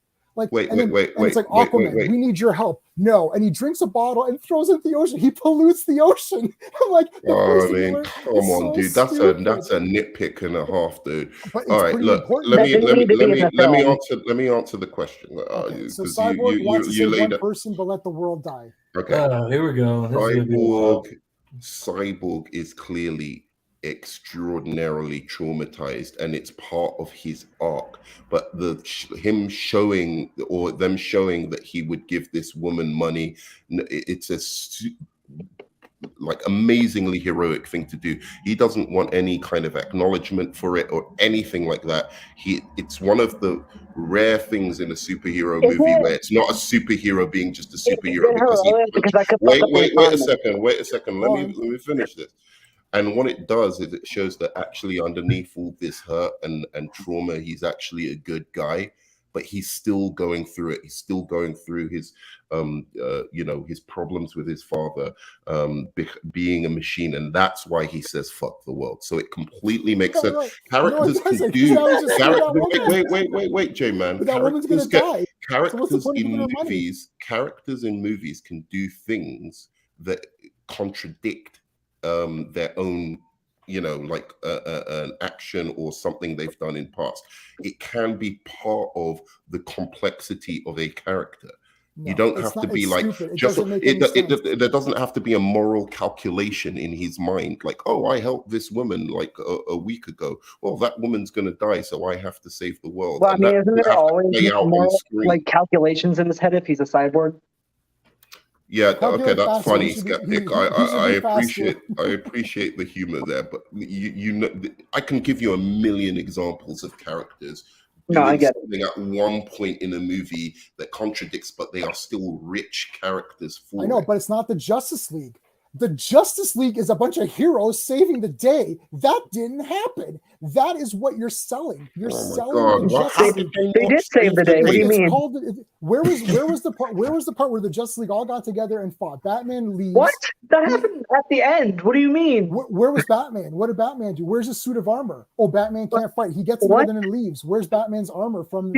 I mean, Batman literally had one of the best Batmobile fucking scenes in any movie. It's like he literally wanted to sacrifice himself so as to save the world in that movie, and he did it in the most fucking badass way I've ever seen. Like, look, I love. Okay, this is what you waited for your whole life. You waited your whole life to see Superman not in the movie till the end, in a black costume. Wonder Woman killing people, Aquaman polluting the oceans, and Cyborg not wanting to help people. Himself. That's what you waited for your whole life to see in live action. That's what you waited for. Yes, I'm so excited. That's a kind of, hold on. Wait. I want to hear Skeptic on this, but this is kind of a reductionist view of the whole narrative of that movie. A lot of shit happens in that movie. I'll tell you one thing I waited my whole life for. I waited my whole life to see Wonder Woman say, for instance, like when Aquaman's talking about hate and whatever, and she just goes, hate is useless. Andrew. Right, like that whole fucking scene. I've waited my whole life to see. I mean, what in terms of like what you were saying about the what was it? The final scene with the Justice League all getting together and then Superman not being in it that much. Look, I don't. It's not the way I would have done it. What does happen? Superman. If you're going to be on your phone and not pay attention to the conversation, you're out. Oh my! That pisses me off more than anything. You could say I'm an idiot for liking stuff, but don't. If we're having a conversation, we're having a conversation. Okay, relax, man. I'm sorry. Go ahead, nerd. Yeah. No, it's okay. So Superman does show up halfway through the movie, right? And I thought it was, like given what had happened in the previous movies, which I didn't really appreciate that much. Right.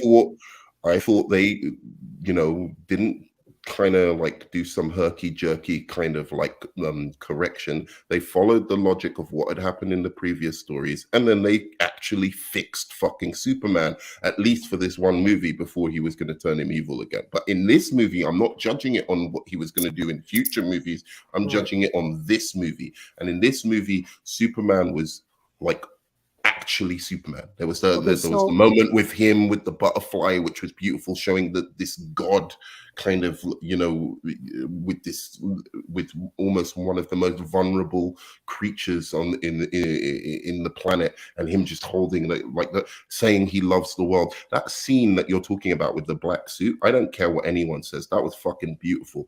He with Pa Kent actually telling him the right things to do. I like that. Which they saying, did like that. saying the things he should have said in Man of Steel. Right. You know, fair It's in enough. part 3.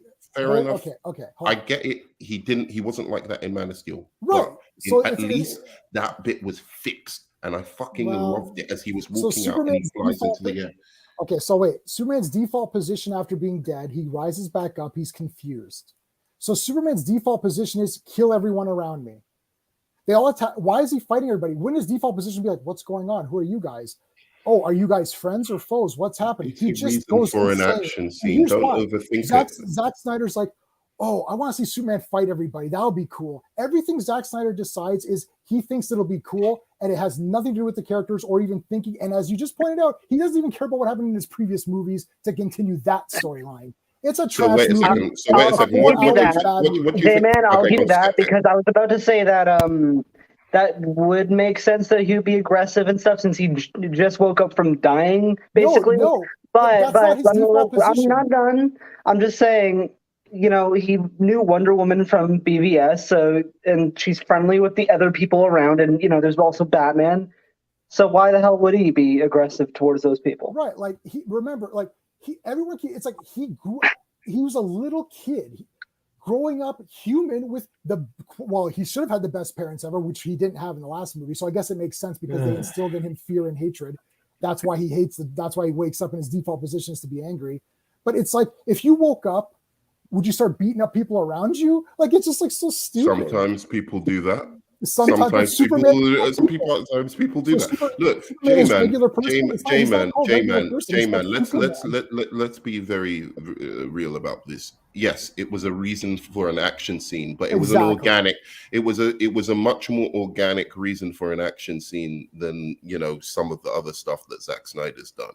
So I'm not like, look, again, was it a perfect fucking movie or whatever? Was it perfectly executed? No, it was not. And I'm not saying that, you know, I loved that Superman fought the whole Justice League just from waking up. But at the same time, I don't see a reason to be angry about that. That's like, I do, because it's like Zack is the devil or something. Sorry? Why are you people acting like Zack is the devil or something? No, I'm not acting like that. I'll tell you something else. Okay, let me give you this example too. This is not about the movie. This is something else. I've been a nerd and whatever from the dawn of time when you weren't but hold on a second. If I wore a Spider-Man shirt in school, I'd get made fun of and or possibly beaten up. You wouldn't have had that happening. So now that's just one thing as an aside.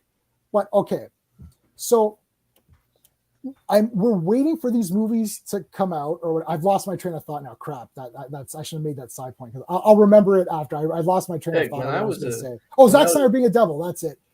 Whenever I say, and Nerd Man, you know this too. If I say Man of Steel sucks or BVS sucks or any of these movies suck, I'm instantaneously attacked. And if I say I love Wonder Woman 84, I'm instantaneously attacked, right? I didn't attack you. Hold on. I didn't attack you. No, not you guys. I'm saying. But I never attack anyone else.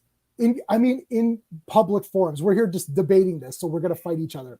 But I'm talking about on Twitter. I never say you're an idiot or whatever. So look at the breed. This is what Zack Snyder's movies have bred. These arrogant asswipes who want to just say that their thing is the best and that's all they care about. They're not DC fans. They're not Superman fans. Sure. I bought every Superman thing there is, whether I like it or not. I've got 4K Justice League. I got 4K BVS. I buy everything because I'm a Superman fan. I'm a Spider-Man fan, Andrew. I buy everything, even the shit Spider-Man stuff. So it's like, I'm not just talking out of my ass. I am committed to this stuff.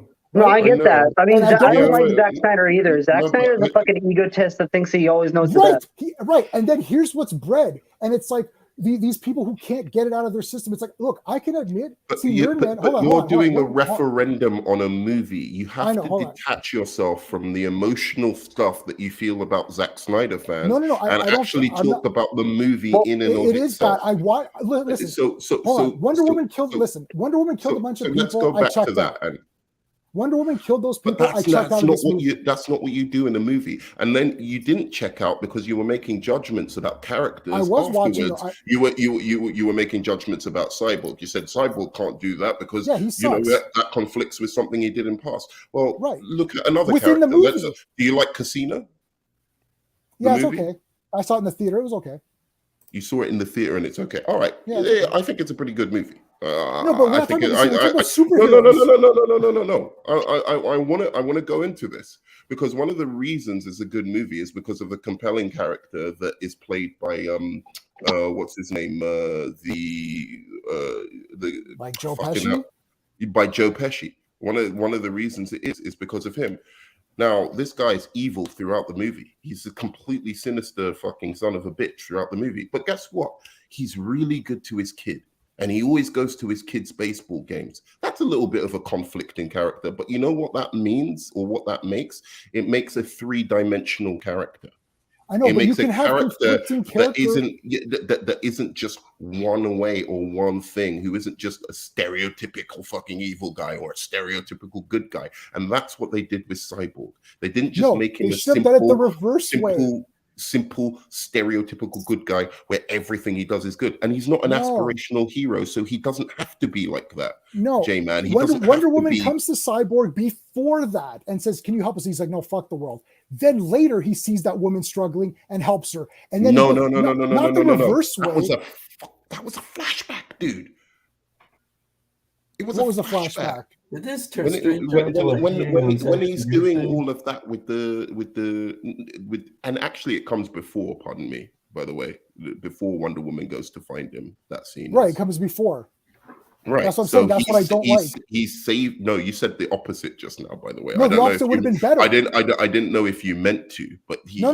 The opposite would have been better. So tell me exactly what you think would have been better, so that I know. What I would have liked is they went to him beforehand and tried to get him to help. He's like, "No, I can't help." And then later on, he has an epiphany or whatever, and then he helps that woman out and starts to help people and realizes that, oh, this makes me feel good. Maybe I should do something and contribute. Way too pat, dude.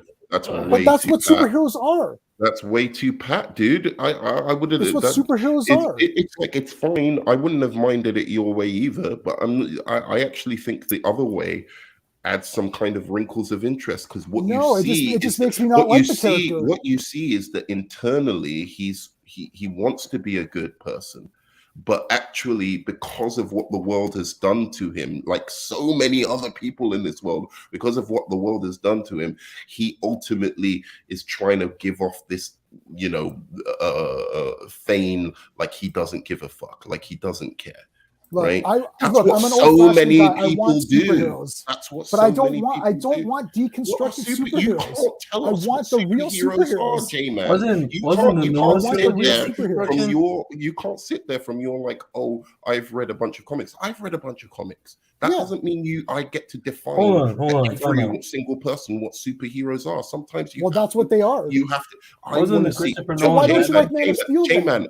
Then why don't you like Man of Steel? I want to see your version of what superheroes are. I want to see that. And I want to see other people's versions of. I want to see Matt Reeves' version of what superheroes are. No, I want to see the real version of what superheroes are. Superheroes. You can't say what real versions of superheroes are. That is bullshit. So real versions of superheroes are the MCU superheroes. Is it from Spider-Man No Way Home? Is that what you're saying are the real versions of superheroes? I would say the Christopher Reeve Superman movies. No. Let's go back to a movie you like. The real version of superheroes, Spider-Man No Way Home. You love that movie. Yeah, I like that movie a lot. Correct? Yes. You love that movie. Good. Yes. Okay. But not for the superhero reasons of what you're saying. What does Spider-Man do when basically his friends just don't get into college?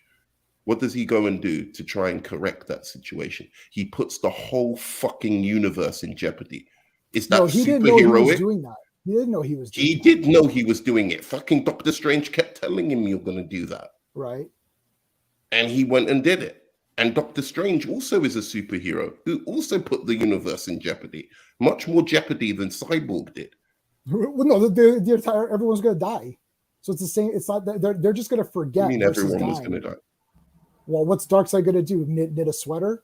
He wants to kill everybody or Yeah, enslave everybody. but I don't even know what Darkseid wants to do because that movie's pretty awful. no, I don't even understand what's going Darkseid. on. It tells you explicitly what Darkseid wanted to do in What that does movie. he want to do? What does he want to He's do? basically what he wants. He's after the anti-life equation so that he could take the wills of everyone and turn everyone in the universe into his slaves or So there you parakeets. go. So that's worse than forgetting who Spider-Man is. Right, but wait a second.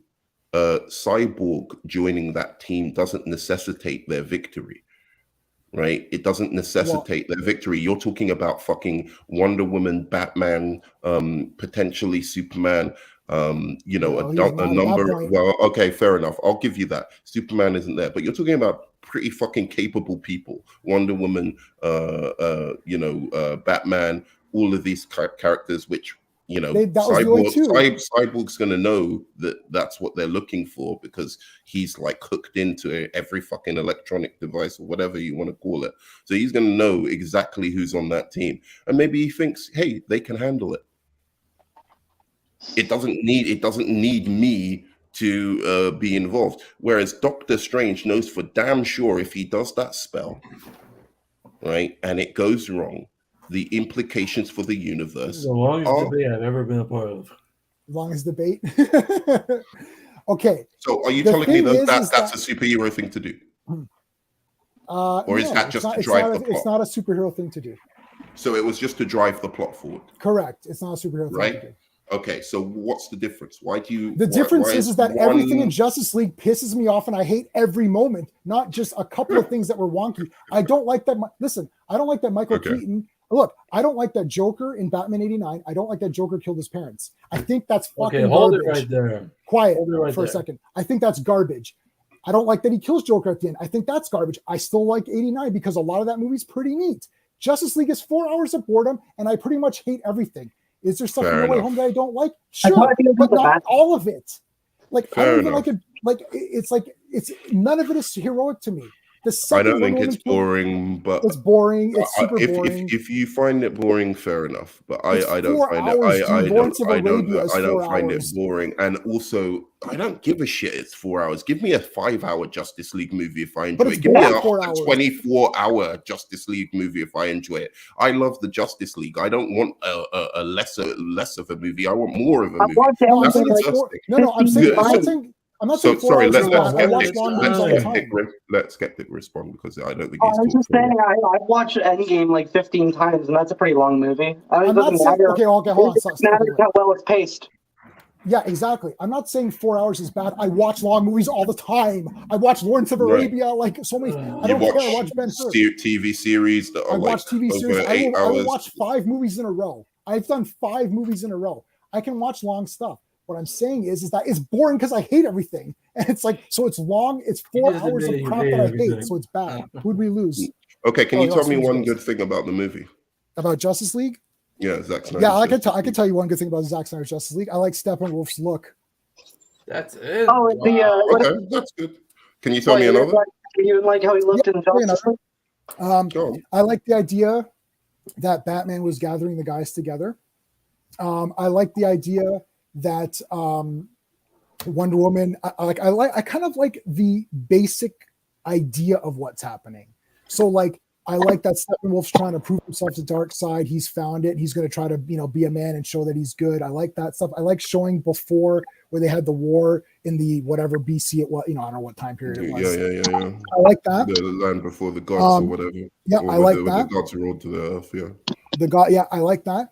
I like where they're discussing what they want to do. I like when they're formulating a plan and saying, okay, you 3 do this and we're going to do this or whatever. I like that. The fighting is good.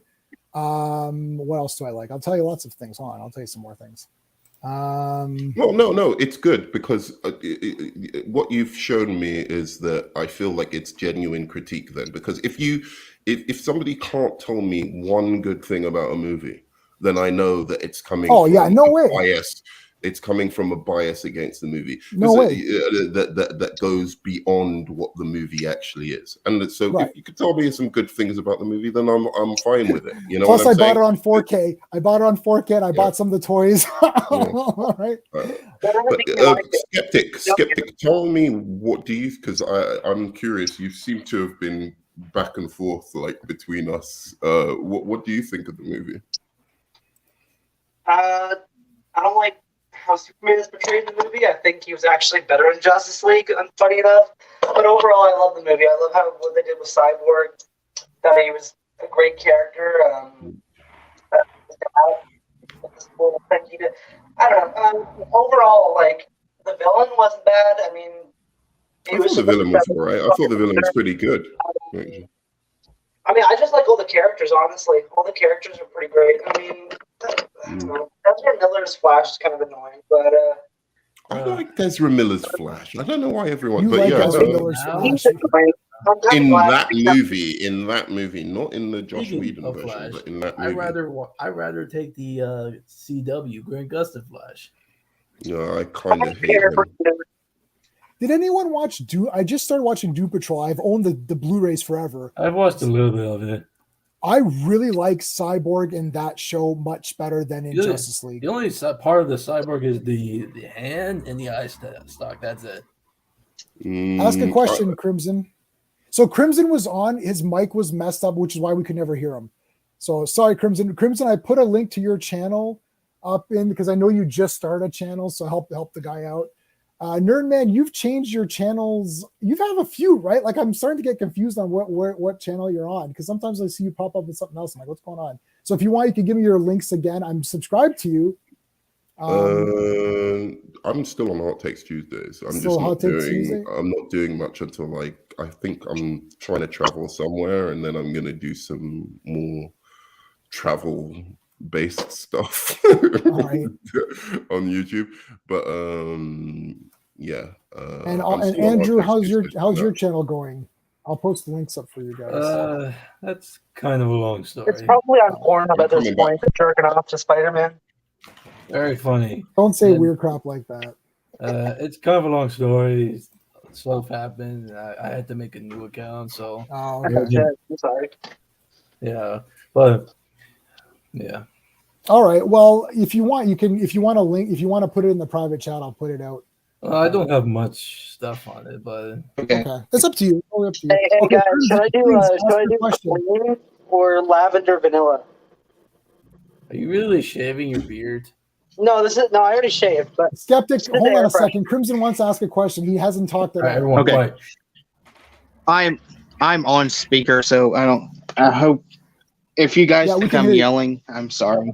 We hear you good. But speaking of Doom Patrol, I was wondering, and this is what I came in here to say, what are you guys' thoughts about Hulu basically canceling Doom Patrol, Harley Quinn, and Peacemaker?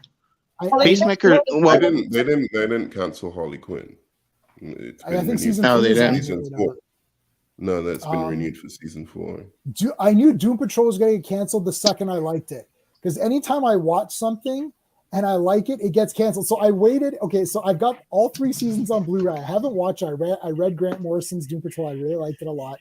And then finally I was like to my wife, I'm like, okay, is it time? Should we start Doom Patrol? It was between Doom Patrol and Titans. I'm like, we got to pick one. So let's do Doom Patrol. I started watching, I'm like, wow, I really like this a lot. I'm like, and then I just heard it's like might get canceled. I was like, I knew it. I bloody knew it. It's like anytime I like something, it'll get canceled because it's like. You actually like Titans? No, I didn't watch Titans yet. That's what I'm saying. I haven't watched Titans yet. So Titans won't get canceled, but Doom Patrol will. It's like Swamp Thing. I'm like, wow, this is really good. And then it's like, oh, it'll get canceled for sure. And it did. I was like, damn it. I wanted to say one more Swamp thing Thing before was we go like, on to had the worst shit. Yeah. Like, I wanted to say one thing about Zack Snyder Justice League, and it leads into the Batman as well, and then I'll finish. Yep. I love all kinds of comic books, ever, like all time. whether it's comedic or whatever, or non-comedic, or takes it seriously or whatever.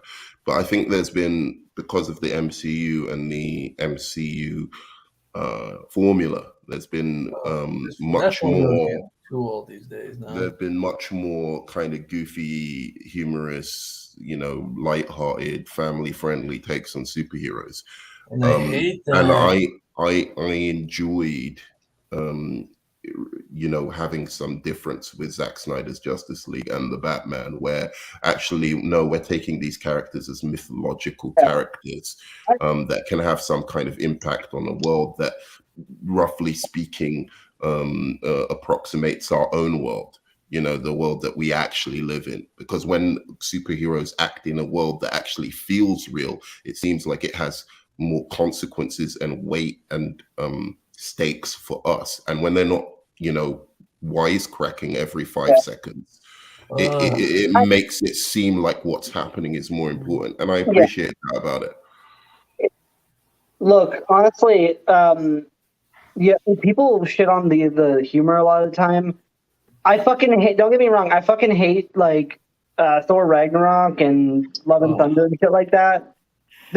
The problem is there has to be really good writing with the fucking humor, and there has to be it wasn't funny. Love and Thunder was not funny. There has to be serious moments, and really, you gotta go through a roller coaster with the film, not just a whole comedy with a superhero film, right? Which is exactly what Infinity War does. I think Infinity War is the top tier fucking comedy, but it also has some heart-wrenching moments. And I agree with you on that. I mean, I'm not the biggest fan of Infinity War, but I agree with you that, like, at least there's Thanos in it. That there's not one moment, where he's not taken seriously. And I'll give you an example that I like a lot, which is Shazam. I think that's filled with comic moments, but it actually has a beating heart. At the center of it, where when it comes to those moments where it's like dramatic situations with Billy and his foster parents, or Billy and his mom, there's no jokes. It's just taken like seriously. And when he sees his mom, that was a little heart-wrenching. Yeah, so I think he doesn't give a shit. I have a small teeny gripe with Shazam. Teeny gripe with Shazam, which is when Billy is Billy, he's like a smart kid, and he's very like crafty, and he has to be because he's been on his own. Now, when he becomes Shazam, he's free, so he could be silly and he could be a kid again. But when it comes time to be serious, he's not. Which I feel is it's a small. Listen, it's tiny. I agree. Tiny. I'm like, what I liked was that he's Shazam, he was so now he's street smart when he beat the the thing is, villain. to be fair, to the comics. Maybe it's not an excuse, but to me, I think I'm hoping at least. I from what I've seen from like at least the costume design and everything, I think the new movie is going to be a little more serious, and he's going to take he's going to take himself a little more seriously. Like, there's going to be still comedy moments, but I think the movie is going to be a lot better than the first one. Go ahead, Andrew. Okay, go on, Andrew. Oh, I was gonna say, I mean, how you really have Zachary Levi telling Helen Mirren, "I've seen all the Fast and Furious movies. It's all about family." That's your cue, guys. Even I haven't seen all of those. But I think the new one is actually going to be decent. I could be wrong, but I really like the costume design already. Like they're going a little more serious about this movie. I think it could be good, but the first time I watched it, I had the same reaction as Andrew when I first watched that trailer. I thought, maybe you're going a bit too far, guys. I would have put the sequel. I would have had Bill Shazam said next villain instead of the too lazy fucking Black Adam. Now, where's Mr. Mind? I'm worried about the future. I'm worried about the future, but I'm actually kind of excited for the Black Adam movie. That looks really awesome. Well, but it's too weird. Like, am I supposed to cheer for him? Or is he going to kill the JSA? But I'm excited to see. I'm glad they're bringing Adam in there and Hawkman. That's fucking awesome. I think The Rock is gonna make Black Adam an anti because he doesn't have the pointy ears or the haircut. Why doesn't he have the widow's peak? The Rock would have looked cool with the widow's peak. He would have looked good with the ears. I didn't. I wish Dr. Savannah had the ears. I thought they miscast Dr. Savannah, to be honest. No, Mark Strong's a good guy. I meant a good villain. A little bit. No, he's a good villain, but like he was perfect as a Sinestro. one, I would have loved him to come back as Sinestro. Yeah, that's one thing. But like also, I don't know. Okay. He just, I would have loved the guy from The Watchmen, who played Ozymandias? Ozymandias. No. I mean, Who played Rorschach? I would have liked him as Oh, Dr. it's a low Silver. bar. Okay, hold on, guys. I Crimson really- Ghost has to go. Let him just ask one more question. Yeah, go on. Yeah. About the other thing that I was asking. So the thing is that that's what I've heard. About them canceling those. Well, we'll see. They probably will. To not season 3. It's going to be gone. And like, so I guess like Harley Quinn's going to have like a season 3 and be gone. And She like is having a season Doom 3. Patrol Titans. Doom No, Patrol gone. Season 4 is not got. I'm telling you, Harley Quinn has been renewed. From what I've seen, for my money, Oh. I think that this guy's making the right decisions. He's making the right calls. That Batgirl film looked fucking stupid. It's awful. And I don't know why that was. I don't know why they were doing a Supergirl film. I don't know why they were doing a Black Superman when they haven't even got Right. Superman like the proper Superman, right? Right. You know, you could do an alt-world, Elseworld Black Superman, but you got to get Superman right first. I am upset that like for the whole the CW was a joke. I'm sorry. Everything in the Hey, CW well, was a I joke. watched the And I Flash. think they're renewing Superman and Lois, if I'm not correct. So they're Right, not getting where he rid of fought a Superman middle-aged woman.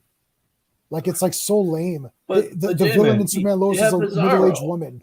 They had Steel and Bizarro. Yeah, Bizarro gets killed halfway through season 2, and then it's a middle-aged woman that I could beat up. I did get a bit like I can literally beat her up. that storyline wasn't my Well, favorite. Well, But I still I think don't the know. show overall Why is she is the good. villain? Is she like the teacher of like one of the kids or some shit like that? And she's like giving them bad grades? My wife started to call the show Man and Lois. Man, like, Lois. Because there's no superstar. I'm like, right, there's no Superman. It's like it's like anyone can You beat don't this have the middle-aged budget. woman. It's like, Yeah, you don't have the budget to do it. What's her threat? What is she threatening? TV. He's a Well, movie well, here's the character, thing. Superman. I'm sorry. I thought he in the first season he had a Yeah. pretty epic fight scene with Steel. I want to say that as a villain superhero movie, I think Black Adam is going to be a lot better than Venom, at least. But that's a low bar, so I don't know. But here's the thing. I'm Black unsure Adam, about I feel Black like Adam. I Rock wasn't can a be big fan of himself. that first trailer, I have to say. I like the first trailer quite a bit. Well, Really? we'll Black see. Adam? Wow. What do you not like about it? I like the feel like Comic-Con two trailer. things. I like that trailer, but the first trailer with the rap music that looked like every MCU movie that had ever been done. It had a little bit I of forgot Black about Panther, it had a little bit of Iron Man, it had a little bit of Doctor Strange. It was like, what's going on here? The second trailer improved a lot from that first trailer. It was still a little generic, but it was much better. I forgot Dr. Fate's going to be in the movie too. I forgot about that. he's the best thing in that movie. Yeah, he You don't looks know like he's yet. gonna be You don't know if it's going to be good or not yet. No, Pierce Brosnan looks awesome. And Yeah, he looks tight. He looks So what do you think about this Esposito guy who's a great Okay. actor? He's in, as First. Professor X possibly. Do you I think that's it gonna... would be. I think it would be really cool. But in my opinion, even though he's already done with the role, I feel like I can't say anyone else but Patrick Stewart in the role. That's Patrick not going Stewart to is happen. 400 years old. Yeah, Patrick yeah. Stewart turns 400. Hold on, time out. And the other guy was better anyway as Professor X. The other guy who's I wouldn't the agree younger with one? that. McAfee. McAvoy was better as Professor X. McAvoy. They're different. They're different Professor X's. I wouldn't really compare them necessarily. Okay, Technically, it is the I same just- character. Yeah. But I mean, just to think be it's that, but in my opinion, Patrick Stewart, when he first did, he looked like the comic book Professor X. yeah. sure, Yeah, but anyone can be that's- bold. Yeah. He could have been a great Mr. Freeze. Oh, He should have been Mr. Freeze. He really should have been Mr. For Freeze. now. oh my god! You think he I you think he it's pull it off too. still? No. I think Patrick Stewart as Professor X. I mean, it works, but I also think it's kind of like uninspired casting really in some had- sense. But here's the It was thing. it worked at the time. It made sense. This guy who was doing Star Trek Next Generation, everyone would think of him as Here's the thing. Professor You X. add It him made sense. in- But in retrospect, I'm just like, there could be, I like when you cast a little bit off and then the person has to actually become the character. I like And that I too. think those performances often are more interesting. That being said, I think Michael Exactly. Esposito, just to answer the question, I think he'd make a much better Magneto. This is a than Professor debate X. that people are having. Should he be? I don't know. I think you know what? I would like him as Professor X because he's always a bad guy. Yeah.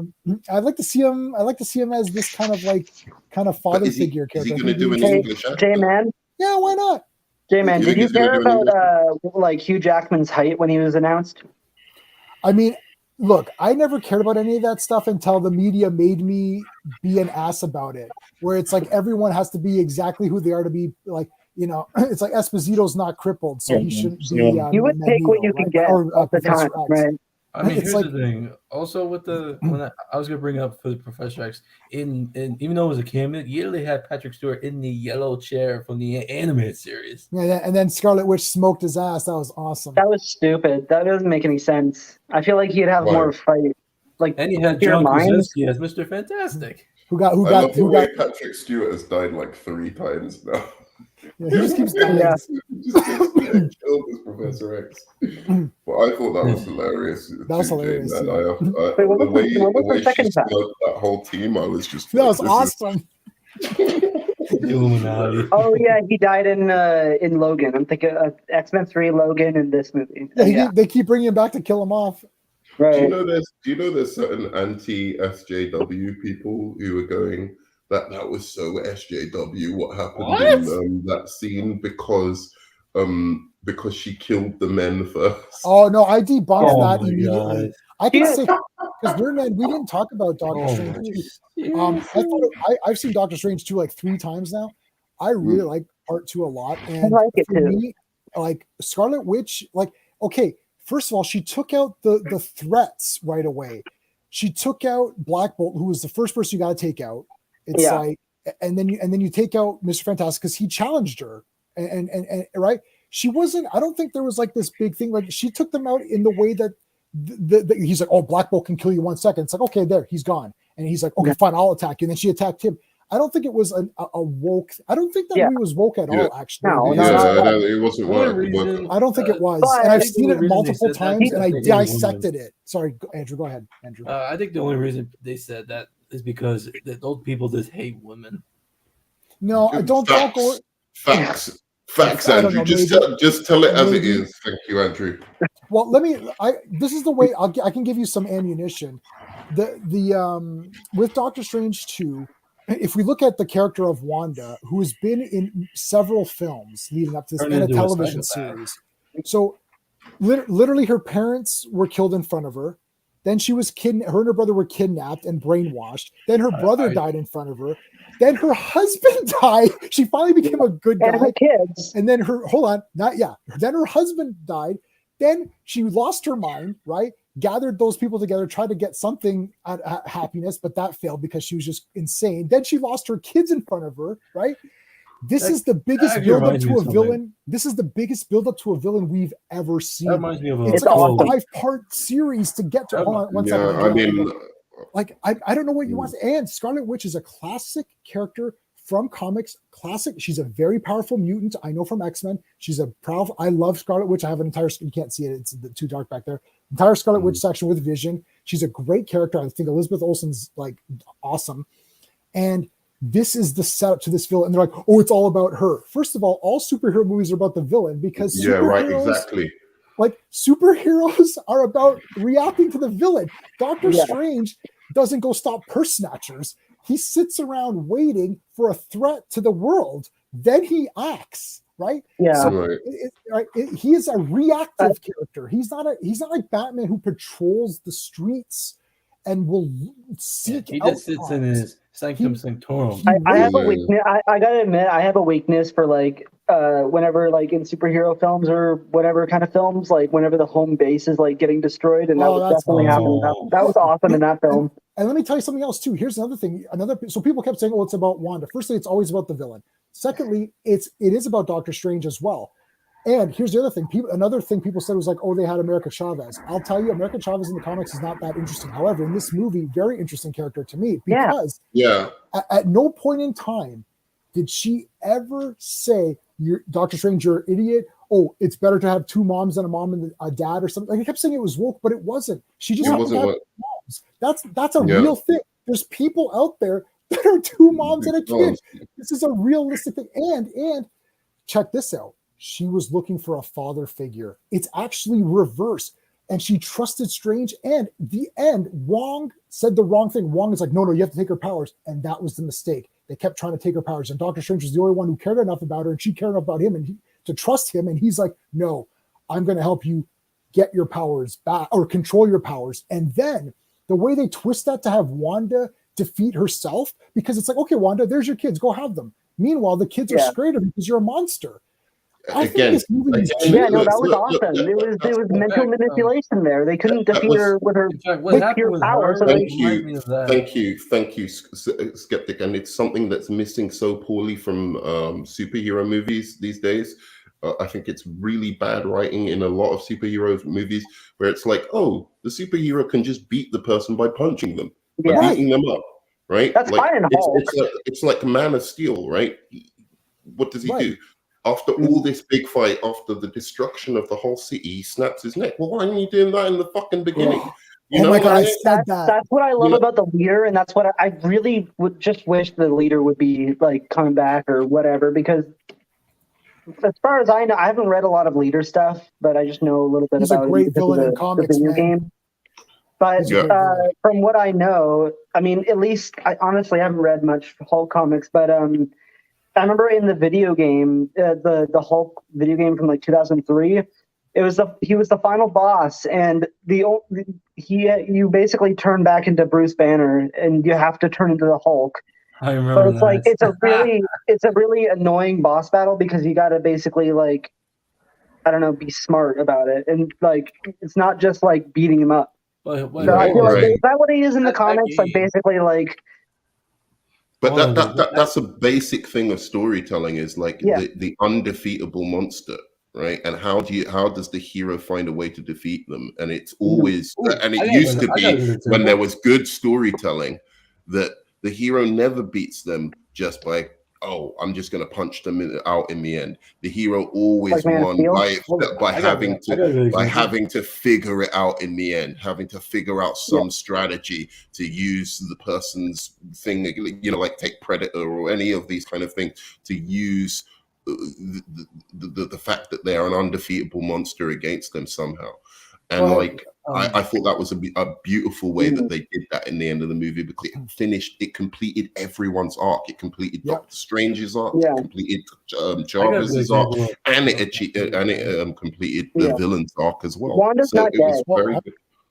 Let Andrew do his point. Well, what you were saying about how like a superhero shouldn't always defeat them just by punching them. A good example is like in Spider-Man 2 in the final battle where Peter convinces Otto that what he's doing is wrong and to break both the arms. Right. Yeah, and in the end, it's Dr. Octavius who realizes, you know, like actually I've done wrong and I have to stop this. He tried it with Venom, but it just didn't work.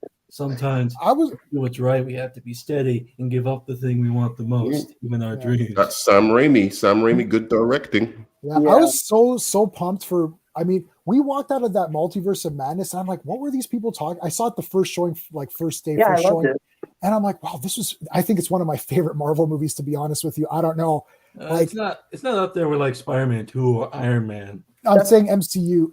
Oh, Spider-Man 2 is not MCU. Well, I mean, in Marvel movies in general. Oh no! It's not better than Spider-Man 2. I'm talking about MCU movies. Oh, okay. Well, it's not like Avengers. I think it's. I don't know, man. It's like I like First Avenger a lot. I like Winter Soldier a lot, and I think like both Doctor Strange movies were good to me. Those are kind of my favorites. I think maybe Infinity War. I don't like the first Doctor Strange, but I'll agree with you. It's okay. Really? Like I don't like. I love the first Doctor Strange. It was really neat. And like Dormammu, he kept doing the time. That was fun. Yeah. I like If I come the bargain. that was kind of fun. And who's going to be the villain for the third one? I mean, some people Well, have been saying, "Oh, Dormammu is not going to be because he was in the first Nightmare? one." I know who it should Nightmare? be. Someone they've Nightmare? been teasing since the first one. That's Mordo. Mordo has to come back. Yeah, hasn't had his service yet. That's true. Yeah, Can I I like say, Nightmare. like, Go ahead, hot takes. yeah, no, I was going to say that even this Prey movie, they started picking on that. Like, that's super woke as well. Like, that's another movie that, according to them, that's woke. That the girls are Mary Sue. It's all the same fucking really arguments over and over again. I'm so tired of them.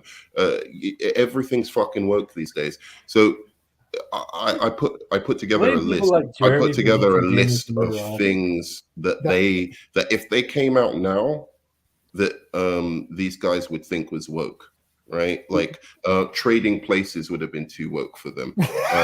Fucking Aliens, the Alien franchise would have been too woke for them. Fucking I don't think Alien would have been Abraham Lincoln's speech on anti-slavery would have been too woke for them. Right. It would have been fucking virtue signaling. You know, it's fucking bullshit. Go fuck yourselves. Go back to your little fucking basements. I don't care what girl that you liked, you know, in high school didn't fucking want to take you to the prom. Fuck you. She was right.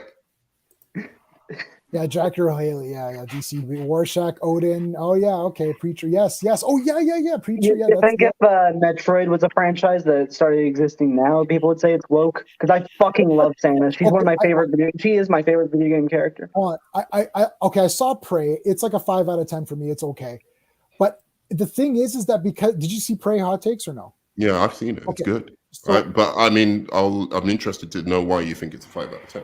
Yeah, so 5 out of 10 for me means it's like an okay average movie. The problem is that like here. Okay, first let me give you my impression of what I would have done. Samus. So Nerdman, think about this. What if in the beginning they never gave you any dates or any text? It was just dialogue or whatever, and you saw these characters. They didn't say the time period. They didn't say anything. It just starts off. They zoom into the jungle and they're doing their stuff. Then at a certain point, let's say an hour in or whatever it is, one of the natives gets a cut or whatever. They get injured and their blood was blue. So all of a sudden you're like, whoa, this isn't Earth. This is some other planet. And we know from Star Trek, a lot of Class M planets, right? This is some other planet.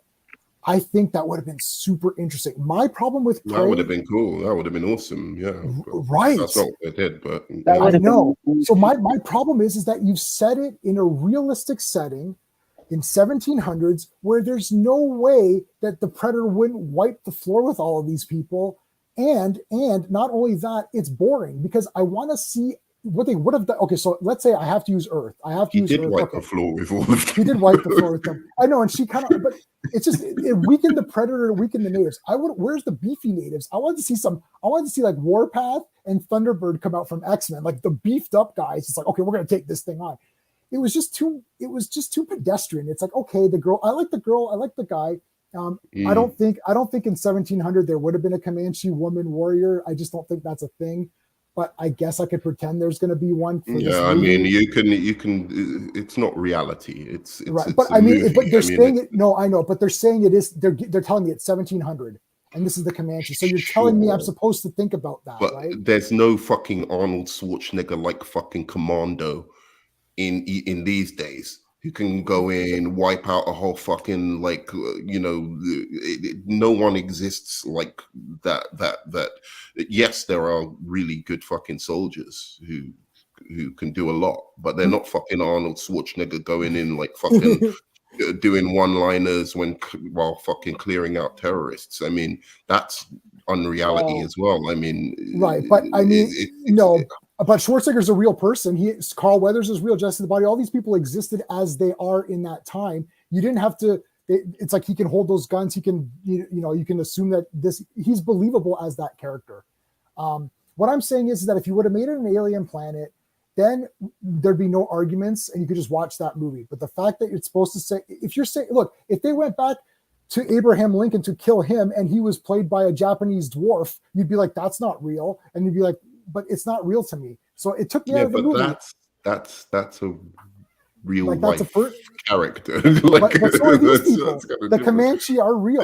Yeah, the They're real. Comanche are real, but none of the characters are based on anyone who Right. actually So I'm saying existed. again, So I'm it's saying like, I'm right. I'm saying I don't personally think it's believable, but I didn't say it's garbage. I'm just like, it's just another step, and it's like, why? Why is that step there? Like, it's like, just make it like, have the natives have it on a different planet, and say that they've got extra abilities that we didn't know about. Like maybe they've got leaping, or they're a little bit stronger. Then you would have had a more interesting battle. My problem is that it wasn't an interesting battle. Like when to me, Predator 2 is my favorite. Danny Glover chasing that the one's Predator, good. going through It's all underrated. that stuff. It's underrated. He goes through all that stuff, and at the very end, he's like, he just barely wins, and he's like, okay, who's next? You know, you're just like, this is great. Like, And then they give him the gun. I love that. Like, I but love that part. to be fair, actually, now thinking about your version of the story, I actually quite like it for one reason, because you're right. Why would the Predator go after these? You know, because the Predator goes after strong, fucking, right, formidable foes, right? Yeah, Danny Glover's like 7 feet tall or something crazy like that. He's a tall guy. He's a big, huge guy. Yeah. So in that sense, I didn't, I didn't really get why he was like, oh, these are the prime hunters of. They weren't, right. you know what I mean? They were like technologically so back from him that it wouldn't have been anything. But given if I accept the premise that's who he goes after, because that's who he goes after, then I was like, I like the characters. I like the character journey. The action was spectacular. I thought that had some of the best, Predator kills I've seen, like some of the most creative I've seen. I loved his weaponry. I liked the fact he was a kind of low-techy Predator. He was going with the low-tech stuff. Yeah, he was naked almost, really, if you look at him. He doesn't have a lot of That's gear. interesting. I liked, so for me, 5 out of 10, remember Nerdman, I use my space thing. So 5 out of 10 means 5 out of 10, it passes as an enjoyable movie. I gave it high marks for the artistry section. It looks very good. It's shot well. Some of the CGI is not the best, but it's good enough for me. I thought it was okay. I liked both the brother and the sister. I thought they were cool. I liked their relationship. I thought that was cool. The pacing was pretty good. It got moving pretty good, and I liked building up everything, so that was all good. I'm knocking it big time on the story and the plot and the kind of the concept. Sure, okay. As long as you're not saying it was too fucking woke, that's why I don't think it was. That's a criticism I can't take. I'm just like, woke would have meant. I think woke would have meant. This is what I'll give you the woke version of this. The woke version of this is that she's clearly the best hunter. Everyone else sucks compared to her, and then they still think she's an idiot and don't want to take her along because she's a woman, yet she continuously proves time and again that she's much better. That's not what happened. She is learning to be a warrior. She wants to be one. She looks up to her brother. She's trying to be his equal. The brother likes her, and he wants to kind of help her, but also he's stuck by like, look, I'm going out with the guys. You should stay back. So it was done in a more subtle way than people think. I think people watch trailers now, and they automatically have the entire narrative. And like, as soon as people saw America Chavez, they're like, oh, wait a minute. It's all about her. It's like, look, she's the MacGuffin. Is Raiders of the Lost Ark about the Ark? I guess, because it's about the Ark. Like, what are you talking about? It's like people who were evaluating Doctor Strange Part 2 had never seen a movie before. Oh, it's all about Wanda. It's like, it's always about the villain. It's always about the MacGuffin. That's what a MacGuffin is. Yeah. it's like to me, the best trailer that I've ever watched is definitely the original Alien trailer. It's so mysterious. Oh, Alien 1 is a masterpiece. Creepy as fuck. I love that trailer so much. You don't know what the hell's happening. Well, that's really, trailers, with the sirens going off and stuff. What did you think of the Batman? Because J-Man... It was boring. I hated it. Really? Yeah, wow. I did not like it. Wow. I'm shocked. In fact, I don't like. I wish Batman wasn't taken so seriously. Honestly, I'm just so thinking that, Christopher Nolan for or that. at least the fact that it was 3 hours, it bored me. It was just I didn't need to be 3 hours at I all. want to say that to me, you guys might disagree with this, but to me, my number one live action Batman film is the Tim Burton 1989 Batman. I love them. Yeah. I love love them, that but I movie don't too. think that it takes anything away from what I'm gonna Nolan be did completely Next honest. month, or it'll be Reeves playing in did. the theater near me. The whole But time I was watching the film, I was like, I hope this is have you good, seen but it I'd once? rather watch Batman and Robin right now. No, oh come on, you're going I'm too not far. joking. You're No, I going too love. far. You're J going Man too knows I far. legit love Batman and Robin. I like Well, Robin also. that's a problem in and of itself that we need to get you help for. But anyway, did you watch it once? I watched it once. I don't want to watch it Okay. again. I've seen it Okay. 3 times. I have the soundtrack. I own all the toys. I've got the 4K. It doesn't beat the Danny But I Elfman think it's Batman 5 out of 10. soundtrack. Same reasons. 5 I out of like the Batmobile scene. That's it. That's the only time that I actually liked it. Yeah, And the music was all right. I'm curious. Everybody always praises the music, but the music is literally bomb, bomb, bomb, bomb, bomb, like the whole But no, fucking no, movie. so No, the Skeptic, I music think is the thing good. with the thing, I bought the soundtrack. The thing with Yeah. soundtracks, I have a very, well, I don't think this is a hot take or an interesting take. This is what music should do. It's part of the movie that helps tell the story when there's Yeah. no dialogue. And also, it also pushes things forward. Yeah, this is what I think of when I think of Yeah, Batman. I like that. That's awesome. I like My- Batman Returns way better though. Me too. Oh. I like it way better as well. My favorite soundtrack is my favorite movie, which is Conan the Barbarian. A Yeah. lot of that movie doesn't have dialogue, and the music is telling you and sending you on a journey along Mhm. with the character. So when you listen to the music after the fact, if you're not watching the movie, you just listen to the music, it actually brings up the images and the story for like kind of unfolds with the music. I think the Batman did a pretty good job of that. I've listened to the soundtrack a lot, actually a lot. I've got the art Yeah. book for the Batman as well, a lot of good concepts. I Eh, think Not they as did memorable the to best me. that they could. They did what they could, but I think Yeah. I think the Riddler is so awful. I It is. cannot stand the Riddler. Thank you. That's my Um, whole like really if the Riddler, because it's not the Riddler, it's really more like Anarchy. There's a character called Anarchy. It's really more I hated I how know what bratty you're talking about. Bruce Wayne was. I hated how he lashed out at Alfred. I don't care if he apologized. It just pissed me Right. off. There's things in the No, film that are weird. dude. I It's can't. weird. There's some I'm not weird- gonna. I'm not gonna do a defense of this movie. I'm just Well, not gonna do I don't hate it. But I'm gonna. I will say this that that I really hope one day you watch it again, and just because Maybe someday I'll like it. I felt like when I first saw it, confused, and I felt like it was jarring. I know J-Man has watched it again, and it's made no difference to him. Right. Yeah. But I found it jarring and weird, and I didn't know what I felt about it the first time I watched it. Well, And then I went to watch it again, and it improves on reviewing.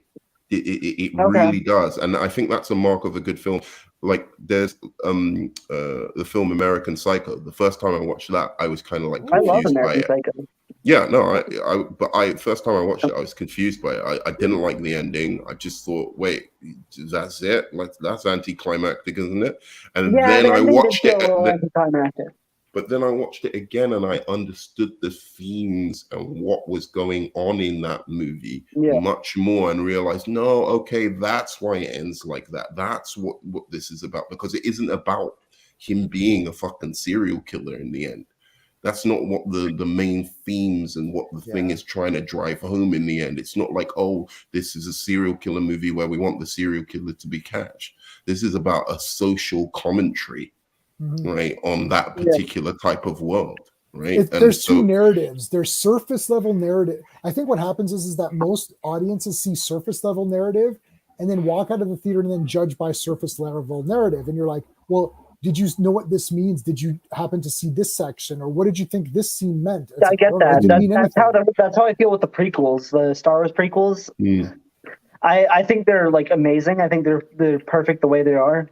I And mean, I've got a lot of problems with the prequels, but I watched The Phantom Menace 4 times in 2 weeks about a month ago because I was reading some books. So again, even the Batman. The Phantom Menace is good. I don't love care all what of anyone that. says. I think that's a good movie. I think 1 to 3 are just they every scene has so much detail and just a lot of deep meaning in every The fucking acting in scene. I part think. 2 is not great.